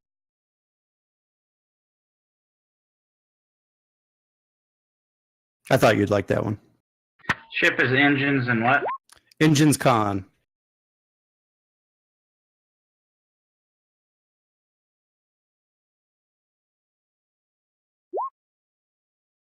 All right, so you guys made a lot of wait. 7 That's successes. 7 successes. That's 3 momentum. Yep, you guys are up to 4 momentum. And you're an ensign, right? If I'm not mistaken in this. I'm actually an ensign on my character sheet. It's Ensign Jason Michelson. Okay. Oh, So the ensign expertly taps the captain on the shoulder and says, "Captain, I got this." And in one brilliant move, hands moving very quickly along the console, pulls the ship right next to the runabout. And this would be an excellent time to end the scene and head over to... can I say one thing? Yes. I look down and notice that the ensign does have the pips that signify ensign and not lieutenant, which I referred to him as several times already. And well, Ensign Martel, I guess you're new to the bridge, didn't recognize you, but you may be a lieutenant soon if you keep doing this. Why, thank you, sir. And that's it. All right, and with that, we will end this scene and head back to the planet. So since the scene ended, you guys will drop down to 3 momentum. All right, so as you guys kind of dust yourselves off after having been thrown into the shuttle's forward compartment, you guys step out of the runabout to see the broken and barren volcanic landscape of Secu 4. The terrain is mostly volcanic rock, ash, and sand. Some sparse vegetation clings to life in the form of lichen and pale grasses. Sharp rocky ledges and deep ravines will make traversing this terrain slow and torturous. Despite interference from the planet's rare minerals, your tricorder still received the alien signal coming from several kilometers to the east. And the 2 Starfleet comm badges register as being nearby. To the north of your position, you see a thin pillar of smoke.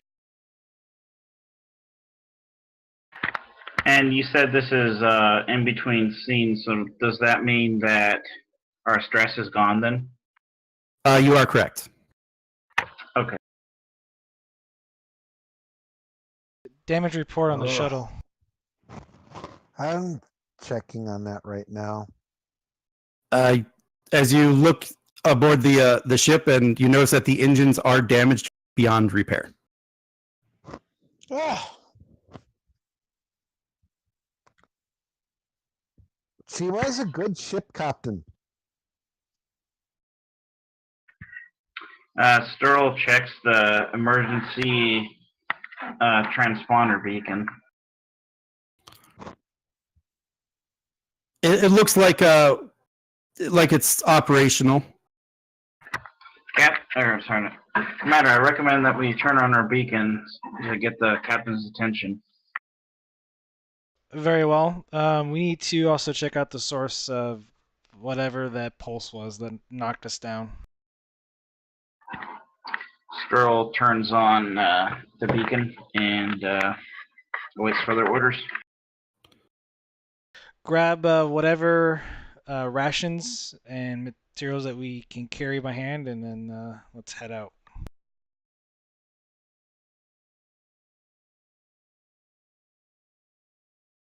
Okay, so you guys are just heading toward the direction of the signal? Yeah, Okay. unless there's an objection. No, I just got to read something. Not at all. Just And keep my Lieutenant foot Key is up. grabbing all the medical stuff he can grab.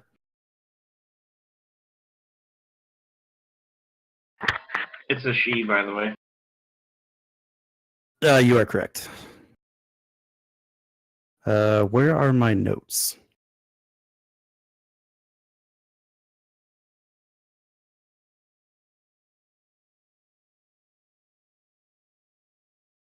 Oh, here it is. Okay. So as you guys start heading toward the beacon, you guys happen upon the fate of 2 Starfleet officers who attempted to beam down from what you can only guess to be the runabout you are looking for. The electromagnetic interference apparently led to a fatal miscalculation. Both of the officers are dead, partially buried in the ground with looks of pain and horror on their faces. Good thing we took the shuttle.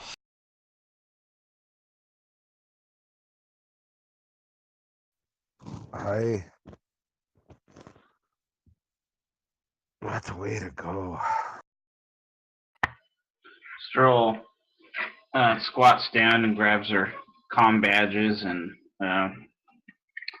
opens up a tablet that he has and updates their fleet records as killed in action.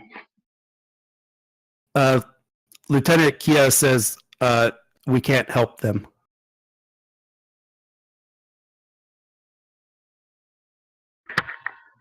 I wonder if those Romulans survived. We got to keep an eye out for those guys. good call. Everyone be on the lookout, and then I'm gonna pull out my tricorder and then kind of scan along the way we go. All right. Okay, and you guys start heading for the alien signal then? Yep. I am going to try to get try to see if there's anything my tricorder can bring up that there's any recognizable signals or anything that might be on record. The only thing your tricorders are picking up at this point is really the alien signal in front of you. That's the only thing it's able to pick up through That's the. what I'm. That's Yeah. what I'm saying. I'm analyzing it, seeing if if it goes off of anything that might be on might be on the Starfleet records. If it's like a known signal or something. Oh, I got you. No, the tricorder does not recognize what the signal is. Okay. Okay, so as you guys are making your way toward the signal, over the ridge of a small mountain, you notice that a dust storm is picking up. How far? And it is heading your way, and it will be here very soon. Stroll looks around for any natural cover. Is there a cave or something? Okay, Sturell, since you first suggested it, go ahead and roll a Reason and Science difficulty 2.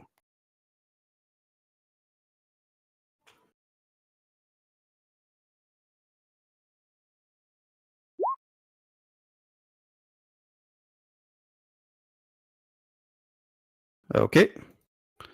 So as you are trying to scan for a rocky outclove, the dust storm picks up even more speed and hits the players very hard. I need everybody to roll me a Fitness and Security difficulty 2.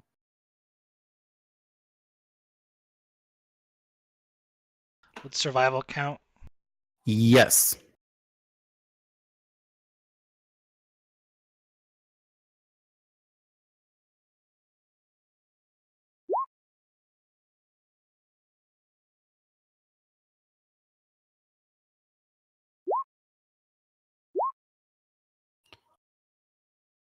All right, I'm going to bank the threat from the commander.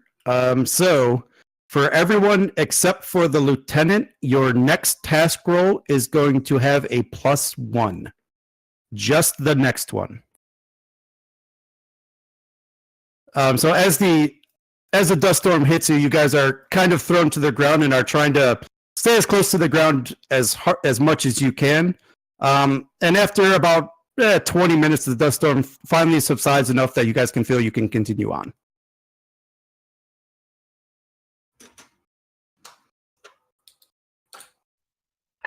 So for the +1, is that an extra dice, or how does that work? No, it's for everyone except for the medical officer, your next roll is going to be 1 difficulty harder. Oh, okay. So if he says it's difficulty 0, it's a difficulty 1 for us. Yep. Correct. All right. Do you guys keep going? I am.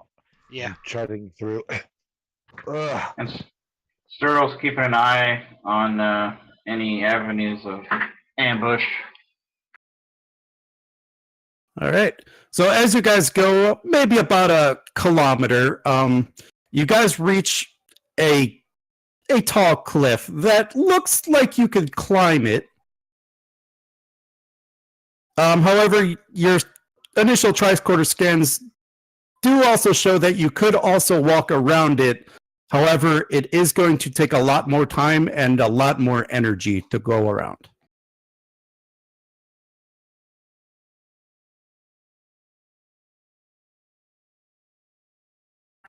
Commander, what do you think? Should we take the long way or the short way?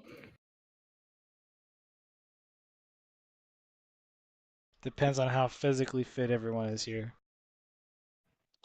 Would have taken a beating from the environment. If we go up there, it might be shorter. It's more dangerous though. But maybe if we use the phasers, we might be able to use it to create like footholds in some of the more rockier parts. That's what I was thinking.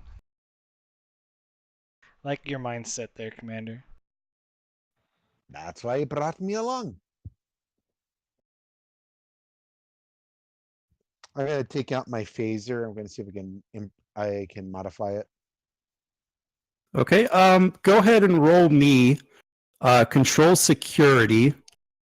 We'll make this difficulty 2 for you because of your complication from earlier. Modifying a phaser is So to modify, and then this is to also try to shoot the holes in the rock. I'm kind of combining it all. Oh, I'm just modifying it. I'm gonna hand it over to someone who knows what they're doing. Oh, okay. Yeah. No roll needed then. Okay. I'll shoot it. I have hand phaser skills and stuff. All right. So yeah, it's going to be difficulty 2 with the complication to try to carve out some foot and handholds.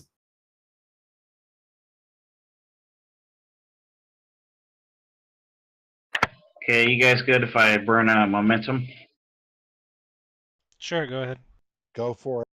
All right, you guys are down to 2.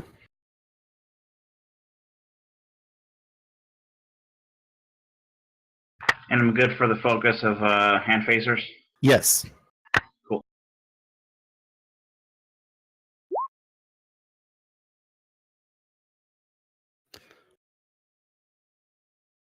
I will bank the complication. Oh, that was I didn't choose the right attribute there. Okay. Never mind. I will put back the threat. You have enough threat. You don't need more threat. Shoot. I need all the threat. You haven't spent any yet? I've spent some.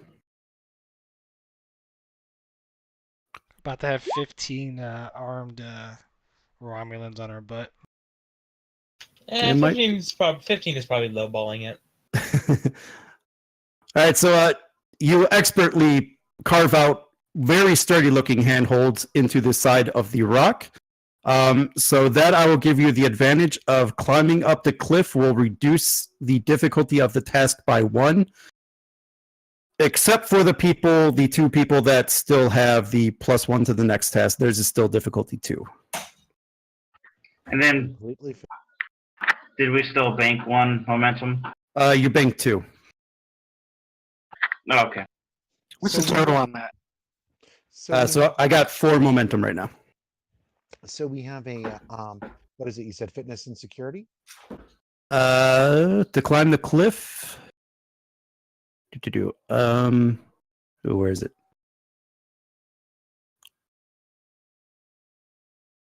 So this one is actually going to be daring or control and security difficulty. The base difficulty is 1 now. If you still have that complication, which I believe both commanders do, then you guys will have difficulty 2. For the other 2 players, it will be difficulty 1. Sterl, why don't you go up first and Oh. see what's up there?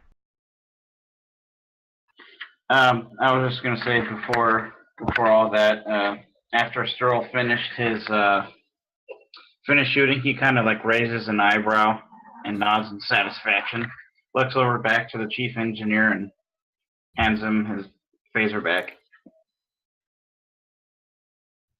Thank you, laddie. Nods. Daring and security, Kia. And then to the commander's orders, Sturl says, "Yes, sir. No problem." Sturl walks over.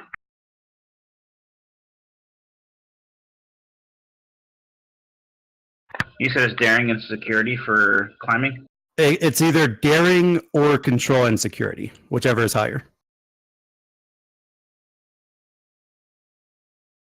Complication range is 1. Yeah, just 1.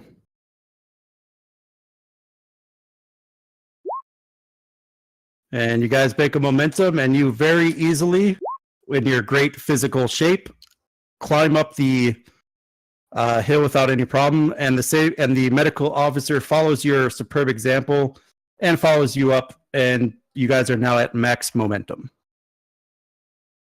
Commander McCullen. And I'm gonna hold out my pull out my phaser and kind of keep a watch as McCullen goes up. Okay. I am going to spend a momentum to climb up because I got that extra complication. Okay. So you guys are down to 5.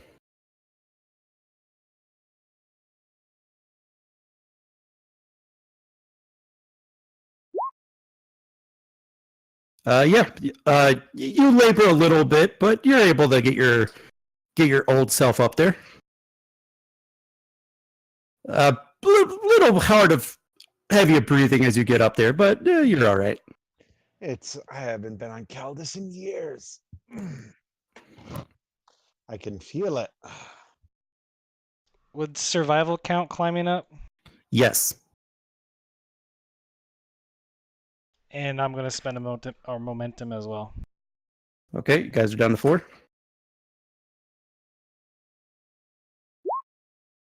Nope.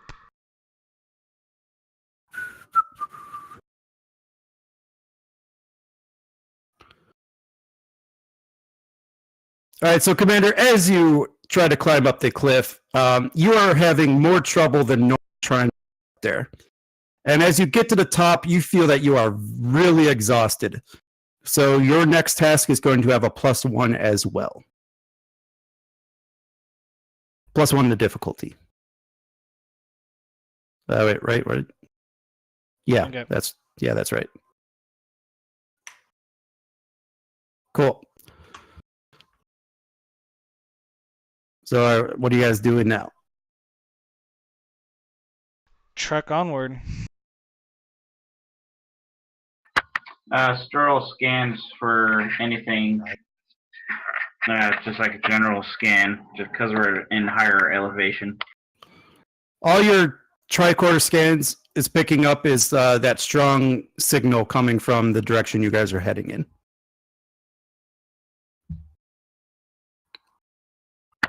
Sterl looks up to the commander. Nothing new here, sir. Let's see what this signal's all about. All right. As you guys continue, you enter what you would mildly classify as kind of swamp-like, which, given that you're on the equator and surrounded by some bodies of water, it's not too outlandish that you'd hit a little bit of a wetland. But as you enter this little wetland, all of a sudden you guys are swarmed by stinging and biting insects.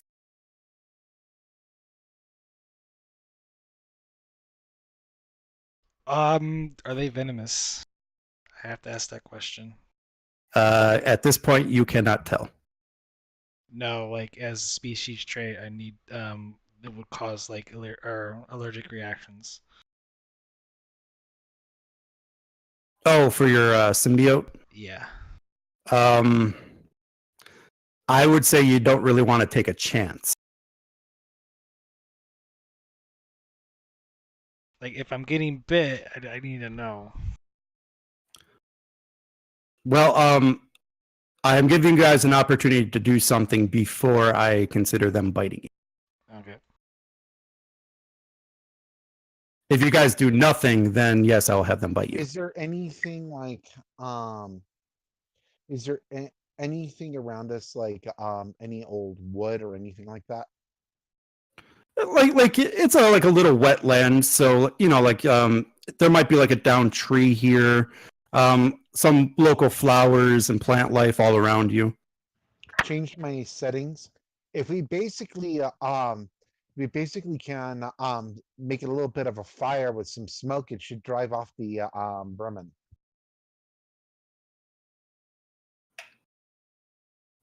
Okay, so yeah, you do as you look around and get a gauge of your surroundings, you do think that you might have just enough kindling to get a small fire going, and there's some like leaves and flowers that could probably create enough smoke. So I think this is going to be a reason and science task difficulty 3.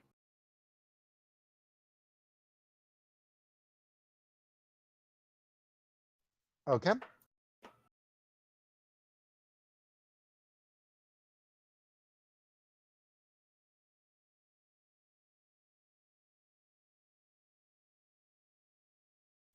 By the way, you're making this adventure far more entertaining than how it's actually written. Yeah, I know. I added I don't want to say I added stuff. I changed stuff. I moved stuff, and a lot of the complications I just made part of the adventure. So you said, what was it, reason and science? Yes. All right.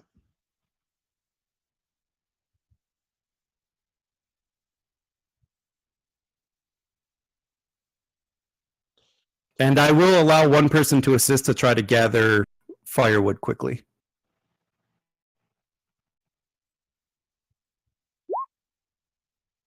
Of course, you don't need it. I mean, I can try the assist real quick. Lieutenant Kai could probably try it. Go ahead and roll Lieutenant, go ahead and roll a reason and science, just one dice. I'll take the. All right, you didn't change your daring, but I'll still take the result and give you a momentum for it. So yeah, you guys are, as soon as you see the insects fly up, you guys quickly, Lieutenant Garl quickly starts trying to gather wood and uses his phaser to try to get a fire lit. Lieutenant Kai notices too and also tries to gather as much kindling as possible.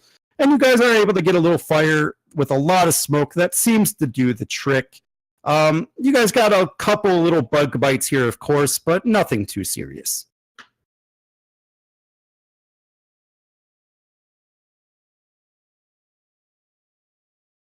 I don't know. I was just gonna take my phaser and do a spread.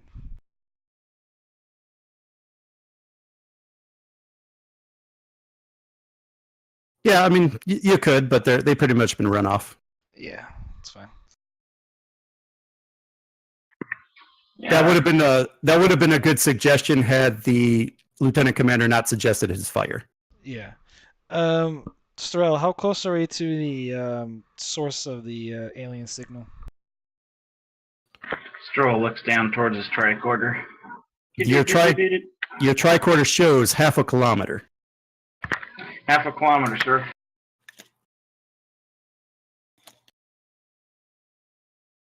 Through the swamp we go. All right, and this would be another good opportunity to end the scene here and head back to the starship. So we'll go ahead and drop a momentum for you guys, and we'll head back to the starship. What's our momentum? I got you guys at 4 currently. You guys can go ahead and recover the ship's shields because we are in a new scene.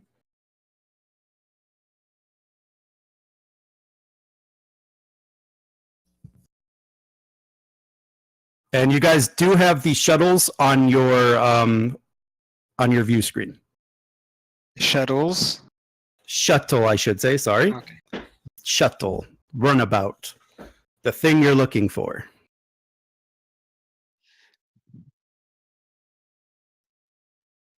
Katork, can you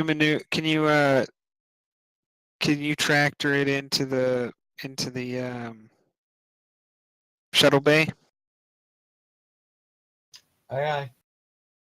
Would that be a roll resistance? That'd just be a done. It would be a combat roll. Combat. Yeah, because you have to lock on, so you have to target. Oh. Alright, what will be the roll for that? So whoever would be at tactical, or whoever's going to assume tactical for the duration. Do we have a pre-built tactical officer? I do not know. I can control him too if you want. I do not know if you have a support character made. I'll see if they have one.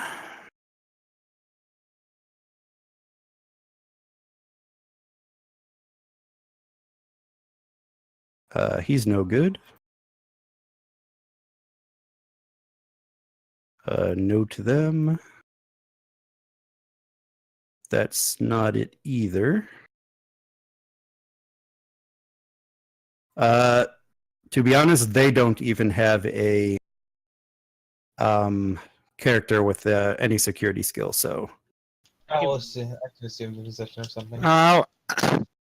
I'll assume assume the position. I'll sit Okay. behind the tactical. cool. Captain's prerogative. Cool. I like it. What am I rolling?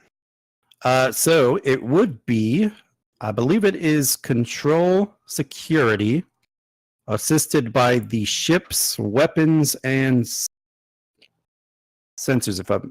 If I believe, but let me double check that one.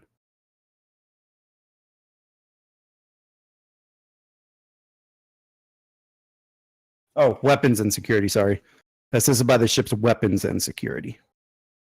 Okay, so it's a control and security. I guess I don't need any other information. Oh, what's the difficulty? I believe it's still 2. I'm not that sure. I'm not sure about tractor beams, to be honest. The one thing in combat I'm not sure of. But we'll just go ahead and use 2 for the lock-on. If it's 2, then I'm gonna burn a momentum. Honestly, I wouldn't at this point. Okay. There's a reason for it. The ship's a bomb. Calling it now. It's a trap. And go ahead and use the ship's weapons and security. Someone have that pulled up. I do not. Oh, just pulled up. I'll let someone roll it. I got it. Come. Oh,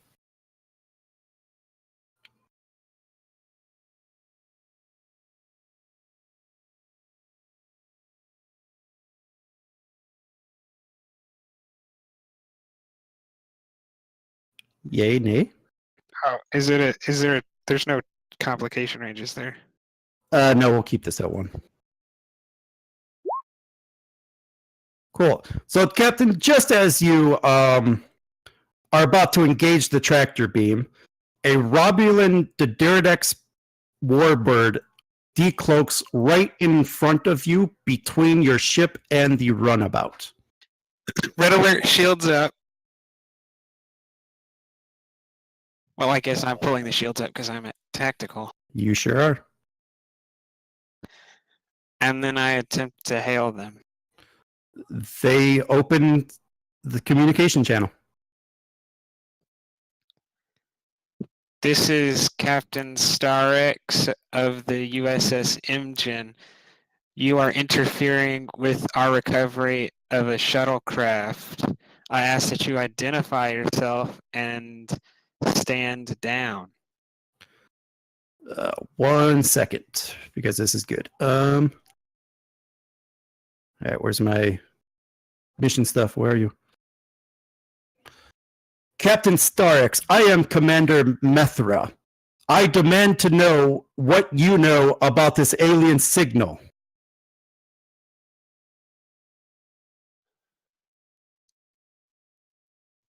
I would be more than happy to share that information with you as soon as you allow me to recover my shuttle. I may have members aboard who are wounded, and their safety is the utmost importance to me. Captain, do you take me as a fool? I know that that crew knows about that signal, and I demand to know what they know. I will go so far as to allow one of your officers on board the ship to discuss that with me and one of them after I have recovered them. Captain, so this is the GM. Roll me presence command difficulty 2. And can I use the captain's word as a determination? I probably don't need to do that. No. let me just use diplomacy. Yeah, that's a good one.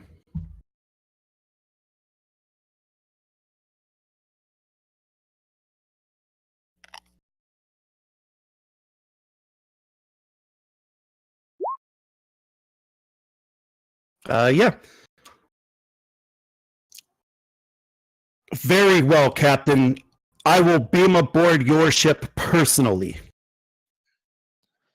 And she closes the transmission. Okay. Then And you notice that their weapons have gone into standby. I attempt to retrieve the shuttle. And you are able to lock on the tractor it into the shuttle bay. I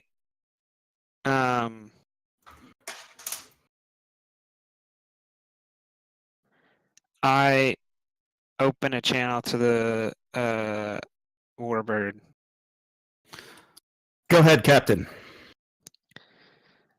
I suggest a simultaneous shield drop for just long enough for you to make it over. Or I will also tolerate both of our ships dropping their shields until this entire affair is over. But I will not tolerate dropping just my shields without a change in your shields. Very well, Captain. I will beam over.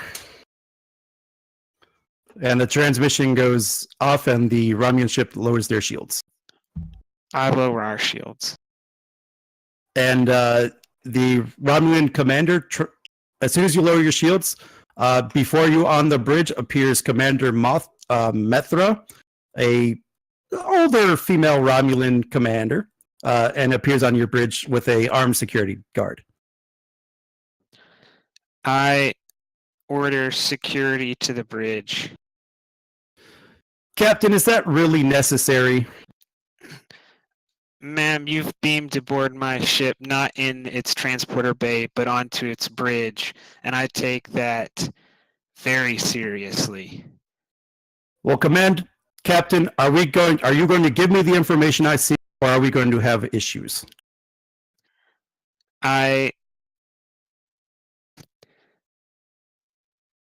One moment, and I will take you down to the shuttle. Just please wait. And then I walk over to Katork. Aye, sir. Wait, is there a Vulcan on the bridge? Or is there another Betazoid on the bridge? What is the species of Martel? He's human. And Michelson. Michaels.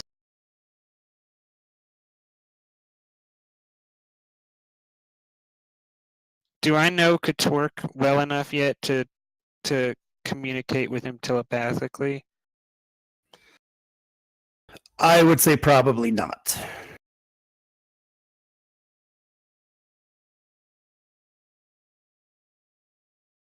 Then I'm gonna walk over to his console and I'm gonna type in a message to monitor their shields and weapons and to raise our shields at any sign of activity from them.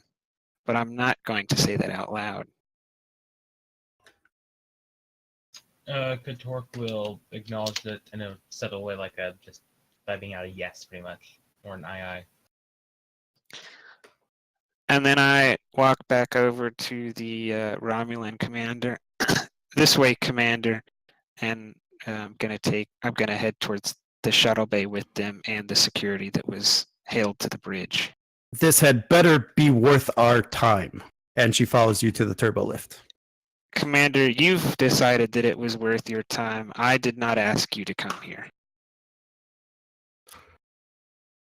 Captain, I think that you are no match for my ship. So please, let's just get on with this and tell me the information I want to know.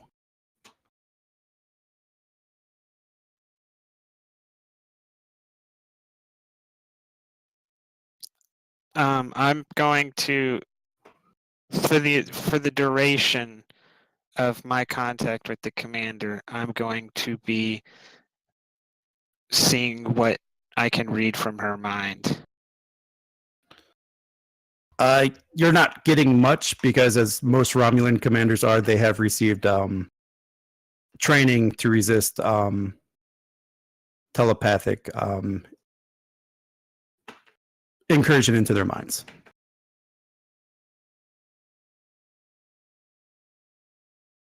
Okay, I'm just going to continue escorting them.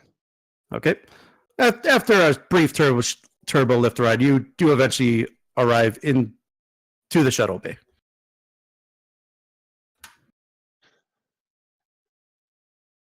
I'm gonna tell the chief security, the chief security officer present to open the shuttle up.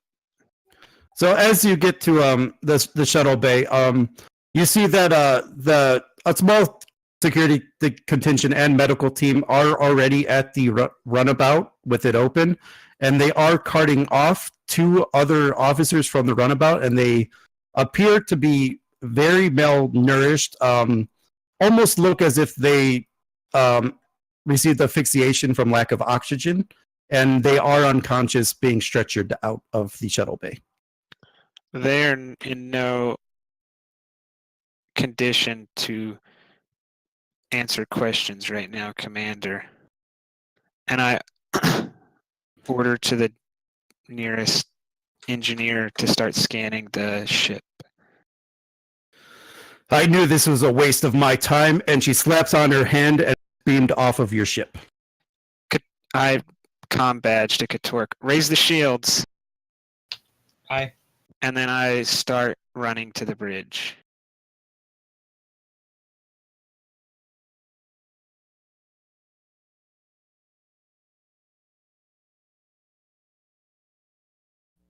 Is Ensign Michelson able to hear the captain say raise the shields? Yes. Okay, in that case, he wants to do something a little bit preemptive and pre-program an escape course out of the nebula. Okay. I believe that's the prepare action, correct? Yes. Let me double check what that exactly that means. Page 220.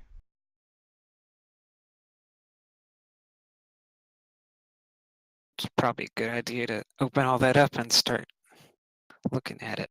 Yeah, I thought it. Oh, okay. So you just set up to do it. So Yeah. yeah, yeah. So as soon as you hear the captain say "raise shields," your course is plotted in and ready for your engagement.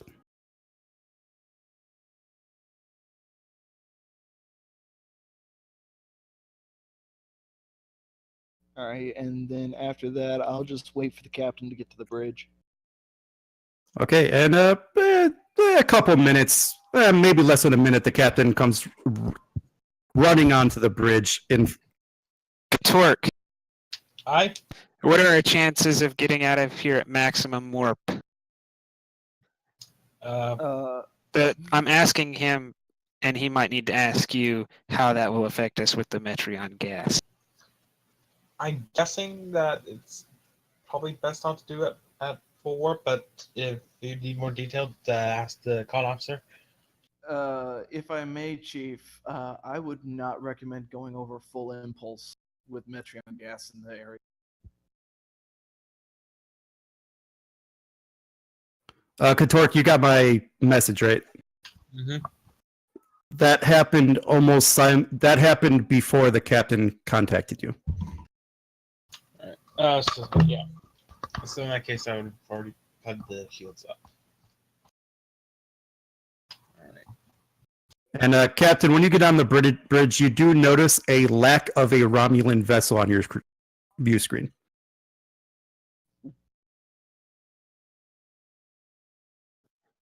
I want to clarify that we cannot go to warp without disastrous consequences. Because the ensign is correct. It is inadvisable to go to warp in Metreon gas in the risk of igniting it and blowing up the entire nebula. Hey, there's Romulans in the nebula. It'd be good for the galaxy. You guys do know that technically you are sort of allies? It's technically. Oh yeah, I forgot, you're a Klingon. You hate them anyway. Yeah. disregard. I've spent time along the neutral zone, so I definitely have a distaste in my mouth for Romulans. Okay. Also, as a Betazoid who hates secrets and espionage, I doubly disapprove of them. right. So, Captain, as soon as you get the bridge, you notice that there is no Romulan. Go. Ensign, plot us a course out of here. Full impulse. Katork, Aye. scan. And then I'm going to Aye, aye. assume the tactical console. Okay, so for the ensign, please roll me control and con. Difficulty 2. Assisted by the ship's engines and con. I will say this. If the captain is monitoring the ensign's thoughts, he does notice that all he literally does is two things: full impulse and engage, and that's it. There is nothing done with course. It's like numbers that don't even run through his mind. I mean, I'm gonna notice that because it's actually difficult for Betazoid not to notice you think that, but I'm not gonna think anything of it. Not like he's doing it for like his prepared action. If that Oh, makes okay. sense. Yeah. So it's like He's like telling me that he didn't have to think about it, but right. as the captain, I don't know why he didn't think about it. Well, So well, hold on. What he's trying to explain to you is that when you gave the order to go, you know how normally they have to calculate a course and Yeah. think about the course? He didn't. So, like in the normal reading the comms job, as far as you're concerned, he might have missed a step, or maybe he didn't. Ensign, it might be best to plot a course before we take it. Already done, sir. Good man. And then I mean, I've already issued orders to the rest of them to keep going, so I'm just going to keep monitoring tactical. All right, so the con was good. I just need the ship's assist.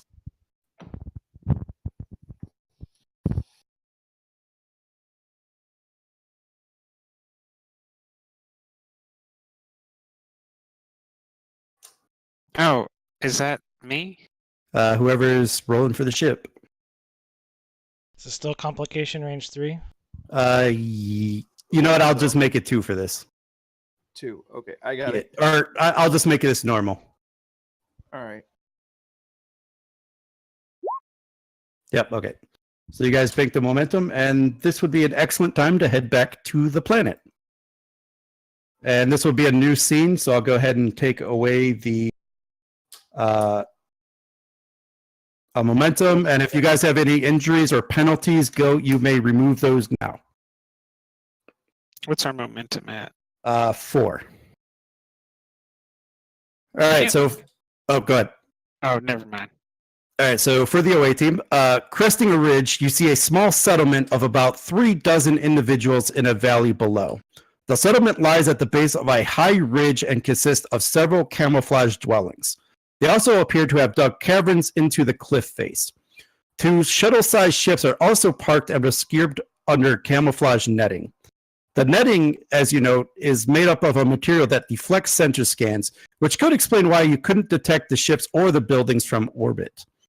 At least a couple dozen figures move around the buildings, and as you are examining the settlement, the rock in front of you explodes from a phaser blast, and someone calls out from a rocky outcropping nearby, "Hands up! That's the only warning you're getting!"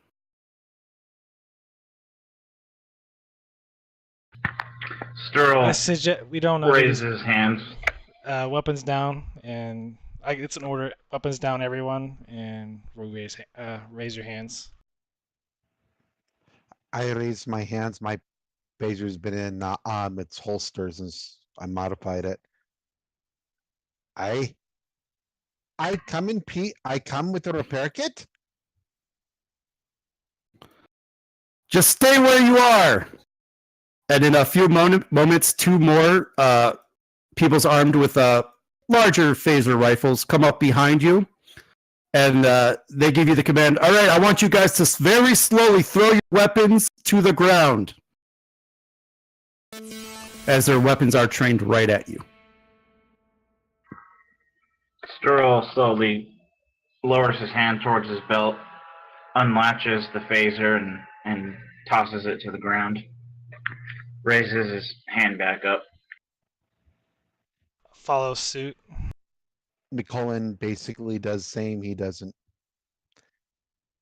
His arms are up. He's showing his engineering kit with him. All right, so after you guys throw your weapons to the ground, one of the two that come over bind your hands in like a handcuff device type thing, and takes all your possessions, your tricorders, your med kits, your engineering kits, your weapons, gathers them up into a bag, and says, "This way." At a quick glance, though, do I recognize the species? Human, and possibly what you think are Vulcan. Fascinating. As we're walking, I'm like, so who are you with? I've noticed a human and a Vulcan in this group. So he kind of hits you with one of them hits you with the rifle and says, "Be quiet." Like a little tap,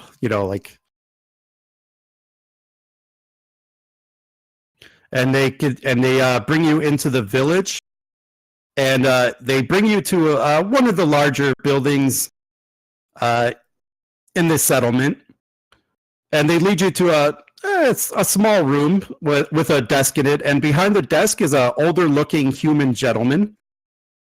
And as the guards bring you in, they dump out the bag full of all the goods onto the table in front of him. He looks at them, looks up at you guys, and said, "These are some nice weapons you have here. I think I'll keep them and send you on your way." Well, that would be nice, but considering we have no way off this rock. So I do have to ask you guys, what are you doing here? One of our runabouts went missing and we came looking for it. Nothing else brought you here, just a runabout? Well, what brought them here? They're investigating the region. I think there's something you're not telling me. I think there's something you're not telling me. I'm gonna make a persuasion, kind of like a counter persuasion check. Go ahead and roll me your presence command difficulty 2. And I do have persuasion. Yep, that's fine.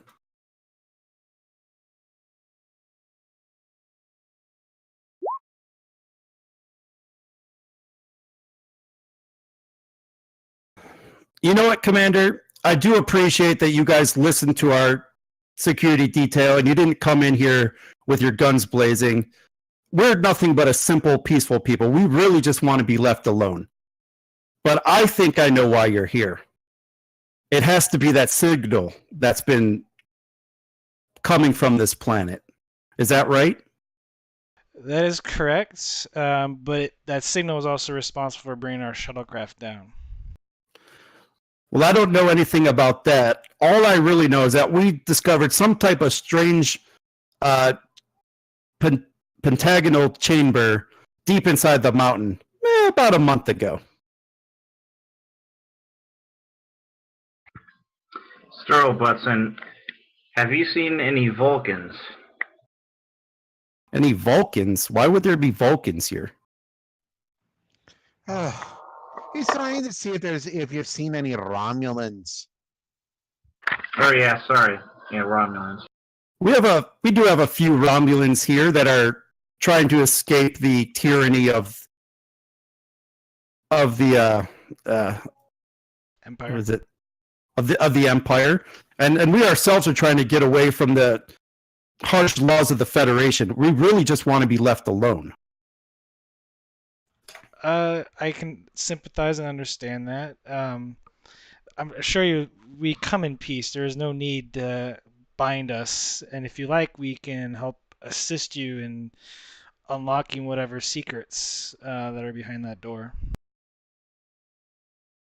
It would be really nice if you could turn that damn thing off so that we could prevent this from happening in the future. I do have to warn you, though, Commander. When we enter the chamber, the device activated, and that signal has been emanating ever since. We're not scientists, Commander. We're simple people. We don't know what it is. Well, maybe I can take a look at it, see if I can turn off the damn thing. It doesn't make a good tune. And we don't know what's in there, so we'll need our weapons and equipment back. You know, I think I can trust you guys. He nods to one of the guards. Go ahead and take your stuff and see what you can do about that signal. But I do have to insist that I send one of my people down with you. A, to show you where it's at, and B, I think I should still have somebody keep an eye on you guys. I have no problem with that. I don't know about the commander, but as long as the person also can give us a little bit of background of what they have discovered so far, so get an idea what we're dealing with. We don't know much about that room. We were sitting there trying to build our mine, and we happened upon the room. And as soon as we entered, everything turned on. We have no idea what it does. I am perfectly fine having one of your men accompany us. This is your settlement, your mine. We're just here to assist and hopefully get back to our ship and figure out what happened to the runabout crew. Very well, Commander. Any help we would appreciate greatly. And he points to another person in the room, like maybe a middle-aged human female, and he says, "Can you lead them to the room, please?" And she says, "Yes." And you guys are unbinded, and you guys can take the table. Pick up my tricorder and phaser. I grab my engineering kit and make sure everything is where it should be. Yep, everything is taken care of. Or they didn't open anything, so everything's still where you left it. Sterl grabs his stuff. All right, so once you guys gather all your stuff, the female says, "This way, please," and leads you to the opening of the mine. All right, and then I got something to read. Yep. Okay. The mine's cut deep into the cliff face, and vertical shafts drop several hundred meters. Rickety grav lifts of uncertain quality allow you to descend into the darkness. After winding through several more caverns, you come to an area where the mine shaft apparently ends at a metal wall. The wall has been cut through, and on the other side is a pentagonal chamber. Several control devices of some kind line the walls.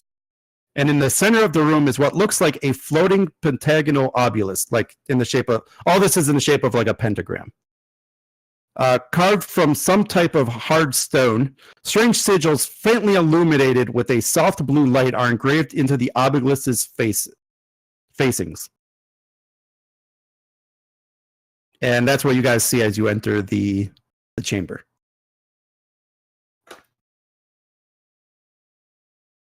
Okay, so the lights are on the door.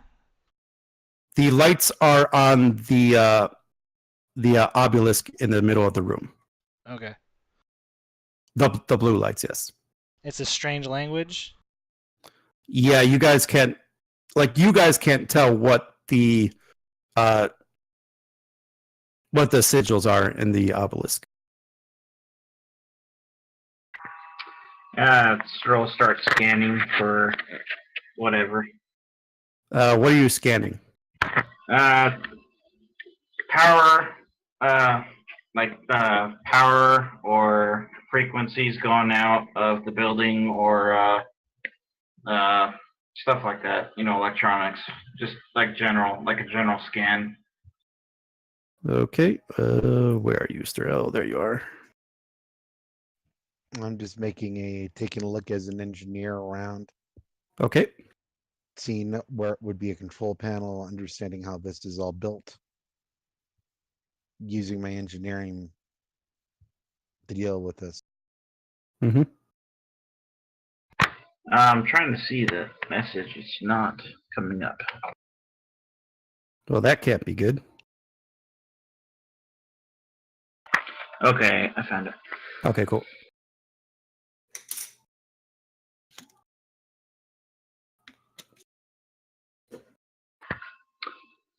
Commander, the power systems are barely functioning, but have enough residual power to initiate the burst of energy.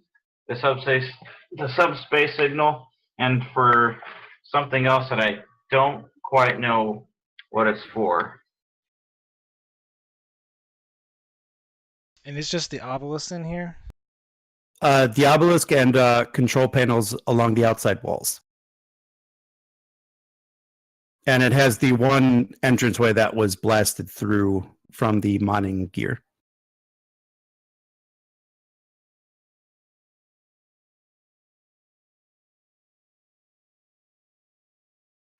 Okay, do we see any like consoles anywhere or anything?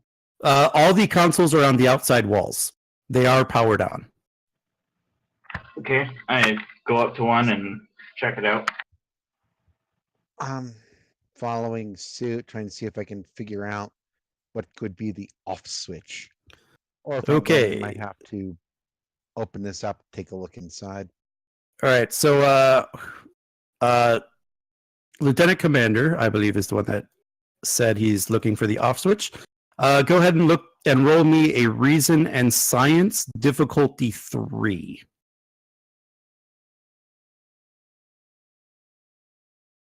How much momentum do we have?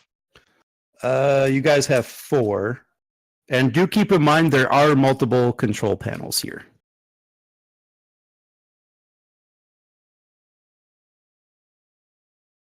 The other, who's with us? Who's the other one who, I'm still getting used to everyone here. Someone else was, also looking at the control panels. Who's that? Yeah, that's me, the chief of security. My character, he's pretty well balanced out, and he has fairly strong science skills. I think that you can assist me on this, and we might be able to figure this out. Would my power systems come to being with us? Probably not. Let me think here. Let me look at your sheet and then I'll make a decision. I understand. What's your character's science skill? 3. My Mine's- reason and my control are 11, so that's 14 total. Oh, okay. Yeah, I have 4 science. You know what? I will allow the use of the system now that I think about it.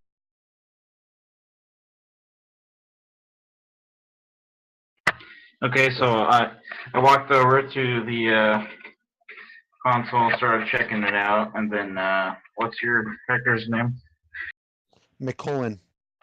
McCullen kind of walks over, and then you do what? All right, I'm going to spend a momentum. To this, he said that yes, I would have my. Yes, you can use your focus. And I just want to know, what is it? You said control. You said reason and science, right? Yes, Reason and Science difficulty 3. That's why I'm asking for your help. Okay. Yep. Sterl's standing next to you as you're pushing buttons and kind of guides you along.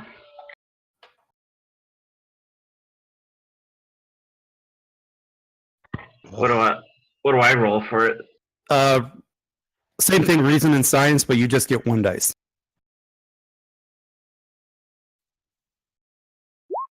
Dang it, a 14 or less. I should have gotten more success. Ah, we got 3. Yep, you just got it.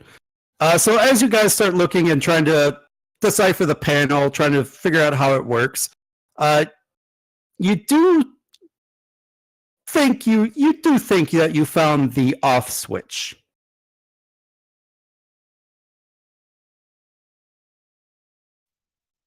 I'm going to turn it off, see what happens. So you think that's the one there? Well, the only way to find out is if you try it. All right, so you push the button sequence that you think will turn off the signal, and as soon as you do, the lights do fade out on the obelisk, and a couple of moments after the lights fade out, they do come back up, and you look at the panels, and you do see blinking in an undecipherable pattern, and the flashing slowly increases speed. Yeah, Commander, kidding me. Commander, this doesn't look good. I've seen this in Predator movies that I've seen from ancient times. I get out my tricorder and I scan the power, see if there's a power buildup. Okay, so it's going to be reason and engineering or science difficulty 0. Well, that's what I was about to do. To figure this thing out. Yeah, momentum. Well, I figure it's going to blow up. All right, so as you start to scan the obelisk in the area, you notice that an area deep beneath the chamber is experiencing a rapid power buildup, and it appears it will reach critical in 6 minutes. Well, whatever you did, Chief, I think you set the reactor that it's powered by to self-destruct. We have 6 minutes. What do you think, Chief? What do you think the blast radius would be? Not good. I assume the blast radius is pretty bad. We gotta find a way to shut this off, or we endanger these colonists and ourselves. What was the question? Sorry. I assume the blast radius would be pretty large. Yeah, So yeah, you would guess right. I'm going to go in, start figuring out how to turn this damn thing off. Stop the sequence. I want to try to use the tricorder and go through like the universal translator on there and try to like at least get a bearing on what the language is like, if that's possible. Okay, so we'll just jump here. So the engineer looks at the panel he was looking at, and you do think that you could stop the self-destruct sequence. However, this is going to be a difficulty 5 extended task, magnitude 3, work 15, and it is a timed extended task. You only have 4 intervals. And remember, each task attempted is 2 time intervals. Man, you made this like practically impossible. I didn't. This is what the mission said. Aye. All right. So yeah, armed with that information, you guys can determine what to do. Yeah, well, this is an extended task, which means that we're going to be doing the challenge dice as well as rolling whatever successes we have. We do challenge dice, and the more successes we get, the better it is. So it's going to be the best people with with reason and engineering assisting each other to get this done, because if we don't, the whole place is going to blow up, which could take out the colonists. And I hate the Starfleet way to let them die.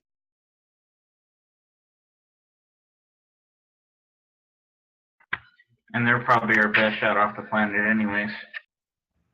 If you want to go that way, yeah.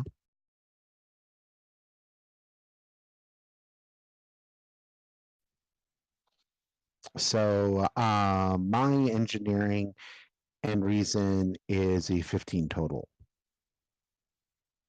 And I assume my specialties come into effect in this. My focus.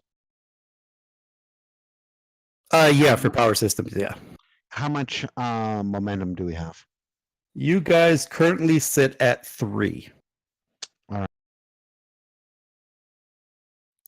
Good place for determination. I think y'all all still have it. I have determination. I am a veteran, and I have a value that'll work great with this. Okay, what's the value? Or did you say trait? I said value. That would be there's nothing I can't fix. I will allow the use of the determination. Excelente. So that gives so that'll give us 3 successes, and I am a veteran, which means what does that mean exactly when I spend determination? It means that you can roll a die, and if an effect is roll, you immediately regain that spent point of determination. That's right. And the determination only counts for 2 successes. Oh, that's right. 2 successes. That's a change from the playtest.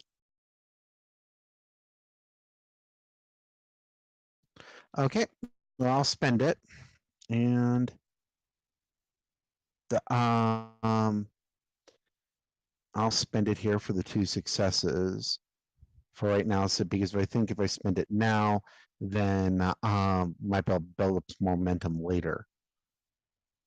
And I'll of course do that roll to see if I can get anything else. So it'll give me 4 on my character sheet. And I can't do anything. I can't roll past a 5 anyway. So 4 is pretty good. And he said the difficulty is 3. And who's assisting me? Bueller?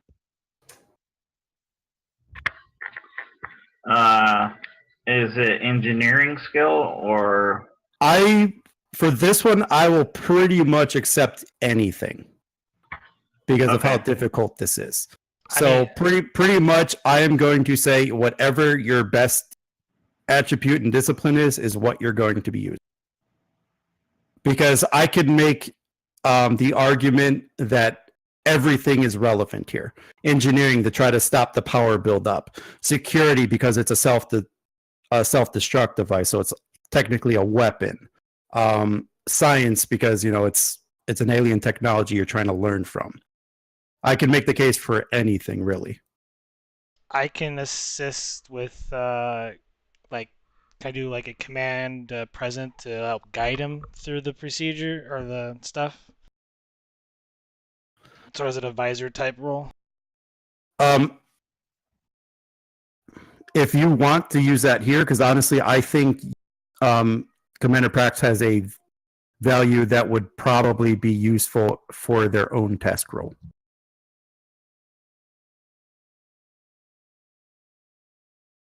I actually probably have 2 for this to think. I don't know how I think about it. For Right. values. Yeah. That's why I personally think you would probably be better served as your own task role. Okay. Don't forget, you also have the chief medical officer, which I think has possibly some relevant skills. A 4 in science is pretty good.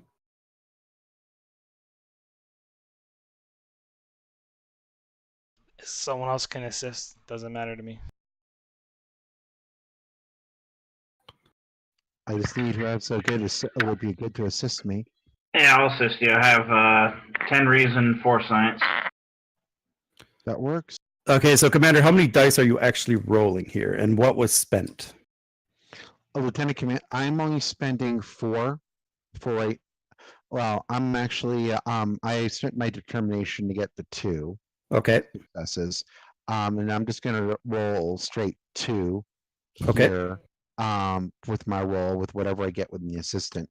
I'm hoping that we get enough here successes that we can start generating some more momentum so that we can get that with the later parts of the roll here.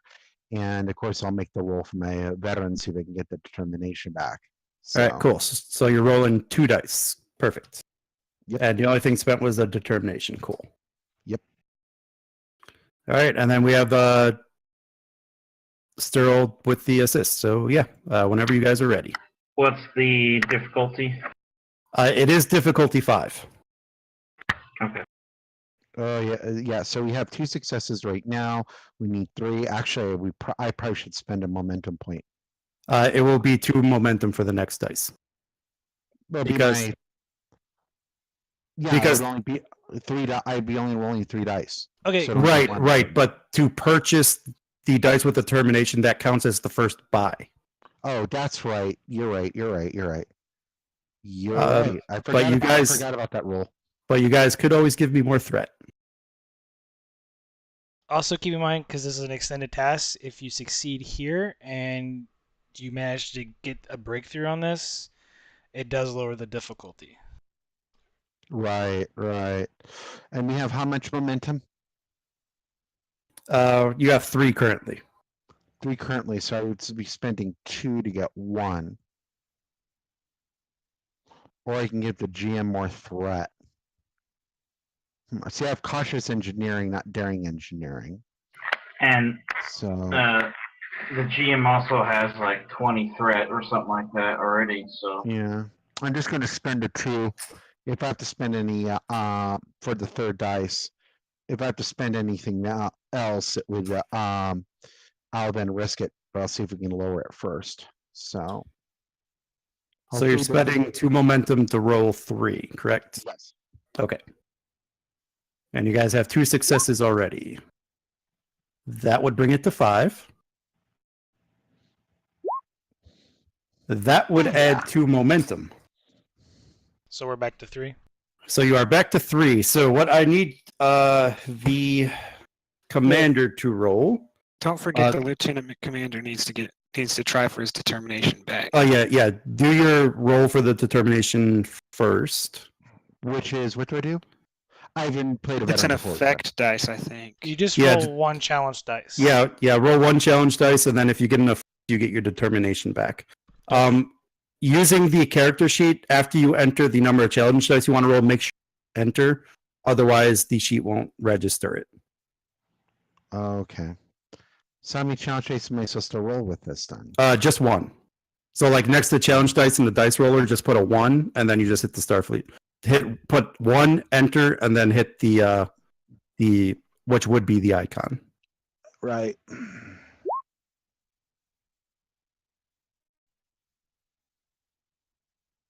So that would be a no. What's your engineering? 4. So he's going to roll. No attribute was found for Lieutenant Commander Argyle's challenge die roll. What's that? So no attribute was found for Lieutenant Commander Argyle McCullen's challenge roll. Did you hit enter after putting in the number? I put in what I put in. Yeah. All right, try it one more time. Because sometimes the challenge dice is a little weird. Yeah. Dave, I know they've like changed a few things on the website this week. So because I put the 1 there in the challenge dice. And I don't need to put and I'll put the 1 Right, back but in there but again. but the important point is after you put the 1, did you hit enter in that box? Because if you don't hit enter, the sheet does not register that number. I don't think I did. Now I press enter this time. Yeah, you got to hit enter, otherwise it will not register. So you roll a 2, which is not in effect. Yeah, any time you have to enter in a number to roll dice, you have to hit enter on the sheet. Otherwise, it will not register it. Interesting. It's a weird little quirk that I found out after trying to use the sheet with my old game. And it was really weird because I'm like, well, I'm rolling 8 challenge dice. How am I not getting anything? And then I tried again and it all come up. So then I found out that you have to hit enter. Ah, So these sheets are so quirky. yeah, they are. So for your work, you're going to roll 6 challenge dice. So put the number 6, make sure you hit enter, and then roll them.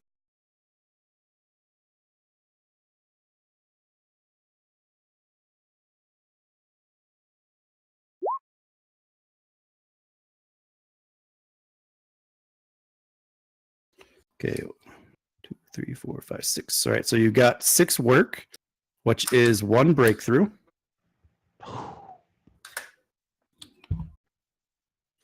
Breakthroughs are good. They are good. So yeah, we'll go to the next group of people, I assume. You mean the roll again? So this would be you guys already went for your timed interval. So you guys already went, so it would be the other group for their time interval. Got it. So this would be Commander Prax and Lieutenant Kai. So the difficulty because of breakthrough is reduced to 4. So you guys could try to figure out how to do that. You could either try to buddy up again, or you could try to go at onesies. But I think you should try to buddy up and get as many successes as you can. But that's just me. I'm just trying to figure.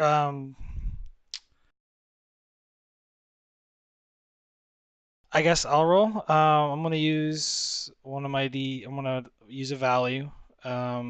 Protecting others is who I am. Yeah, that one's one of the ones I was going to say you use. Yeah, it's either that or insatiable curiosity, but I don't think the curiosity really applies. It would have either been that or always something to learn, I would say.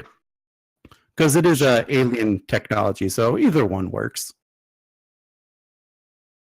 And I'm gonna spend 2 momentum to get an extra dice as well. All right, so you're going to spend 2 momentum. Okay, so you're rolling 3 with 1 automatic crit.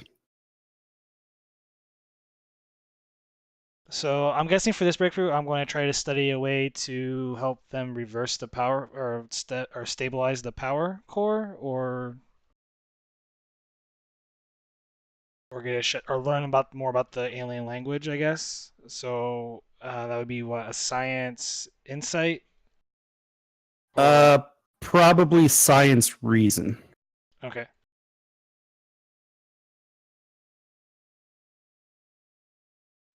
And then I'm not sure what the lieutenant wants to roll. So that's 4 successes there. That it is. So, Lieutenant, you're going to roll, I would say the same thing, your reason and science. You are just going to roll 1 dice, however.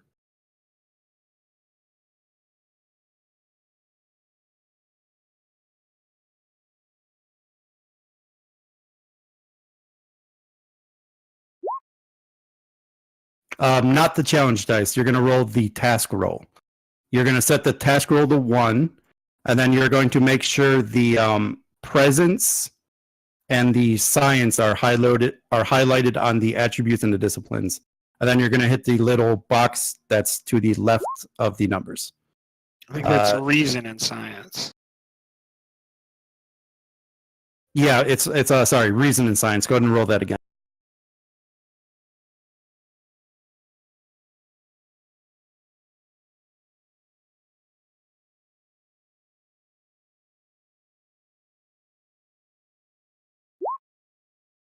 Perfect. So yeah, you guys bank 1 momentum.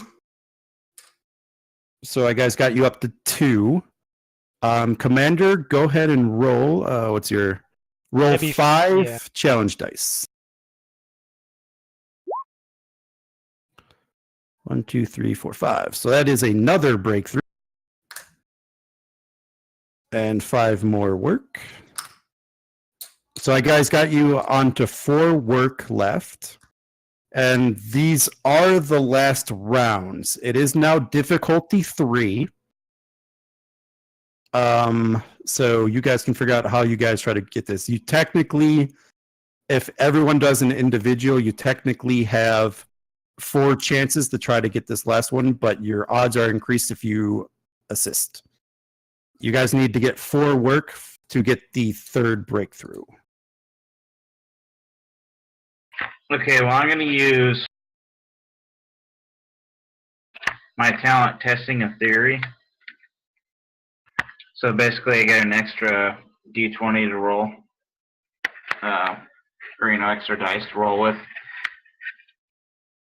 Okay, cool. So I don't know if what's his face wants to assist me this time, or did you want to do your own roll? I think the medical officer wanted to assist you.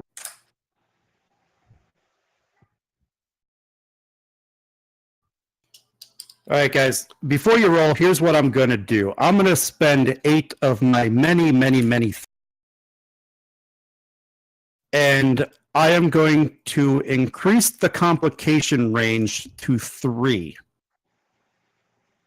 And if a complication is rolled, you guys will only have one more roll in order to try to stop the self-destruct. Otherwise, it senses the intrusion and speeds it up.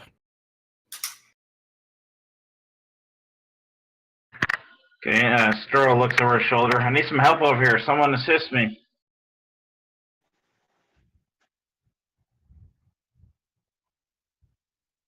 Well, who can help her? I can't. Can I help her, or am I still I would stuck with what I'm suggest. doing? So everybody's on their second turn, and Lieutenant Kai says that she will assist. Okay. Alrighty. So for everybody that rolls in this last round, the complication range is 3. Okay, and how many momentum do we have? You have 2. I'm gonna burn one of them, and so that'll give me 4 dice. Yeah, you could roll the same dice, Kai. So you will have to burn 2 to roll 4 because you already bought the 1. With my talent, does that count? Yeah, it still counts as having been bought. Huh. Well, you guys want me to spend them both? You guys mind? Now do keep in mind the complication range is 3. So the more dice you roll, the more odds are you're going to roll 1. But it is difficulty 3. So yeah. And you guys are, as it stands, before you burn the momentum, are rolling 4 dice. Just keep in mind, if you spend a point of dice, you can only raise your dice by 1. You can't spend for both momentum to get 2 additional dice. Yeah, I've already, one of my talents gave me 1, and I'm burning 2, the last of the momentum to get my second dice.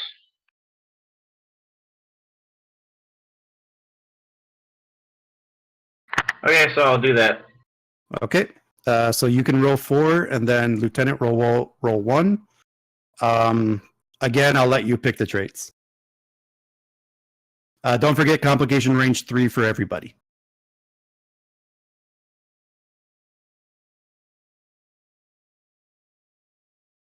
And can I use quick study as focus? Yes, I will allow it because you're testing a theory.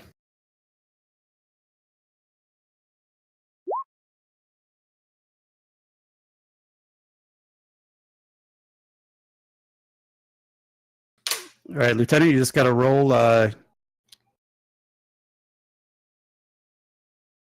Roll your reason science. Perfect. So you guys banked 3 momentum. So Lieutenant Sturl, I just need you to roll 6 challenge dice.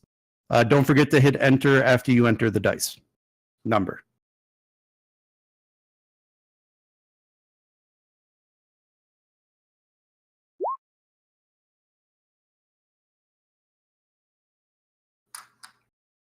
All right. So as Lieutenant Lieutenant Commander, Yes.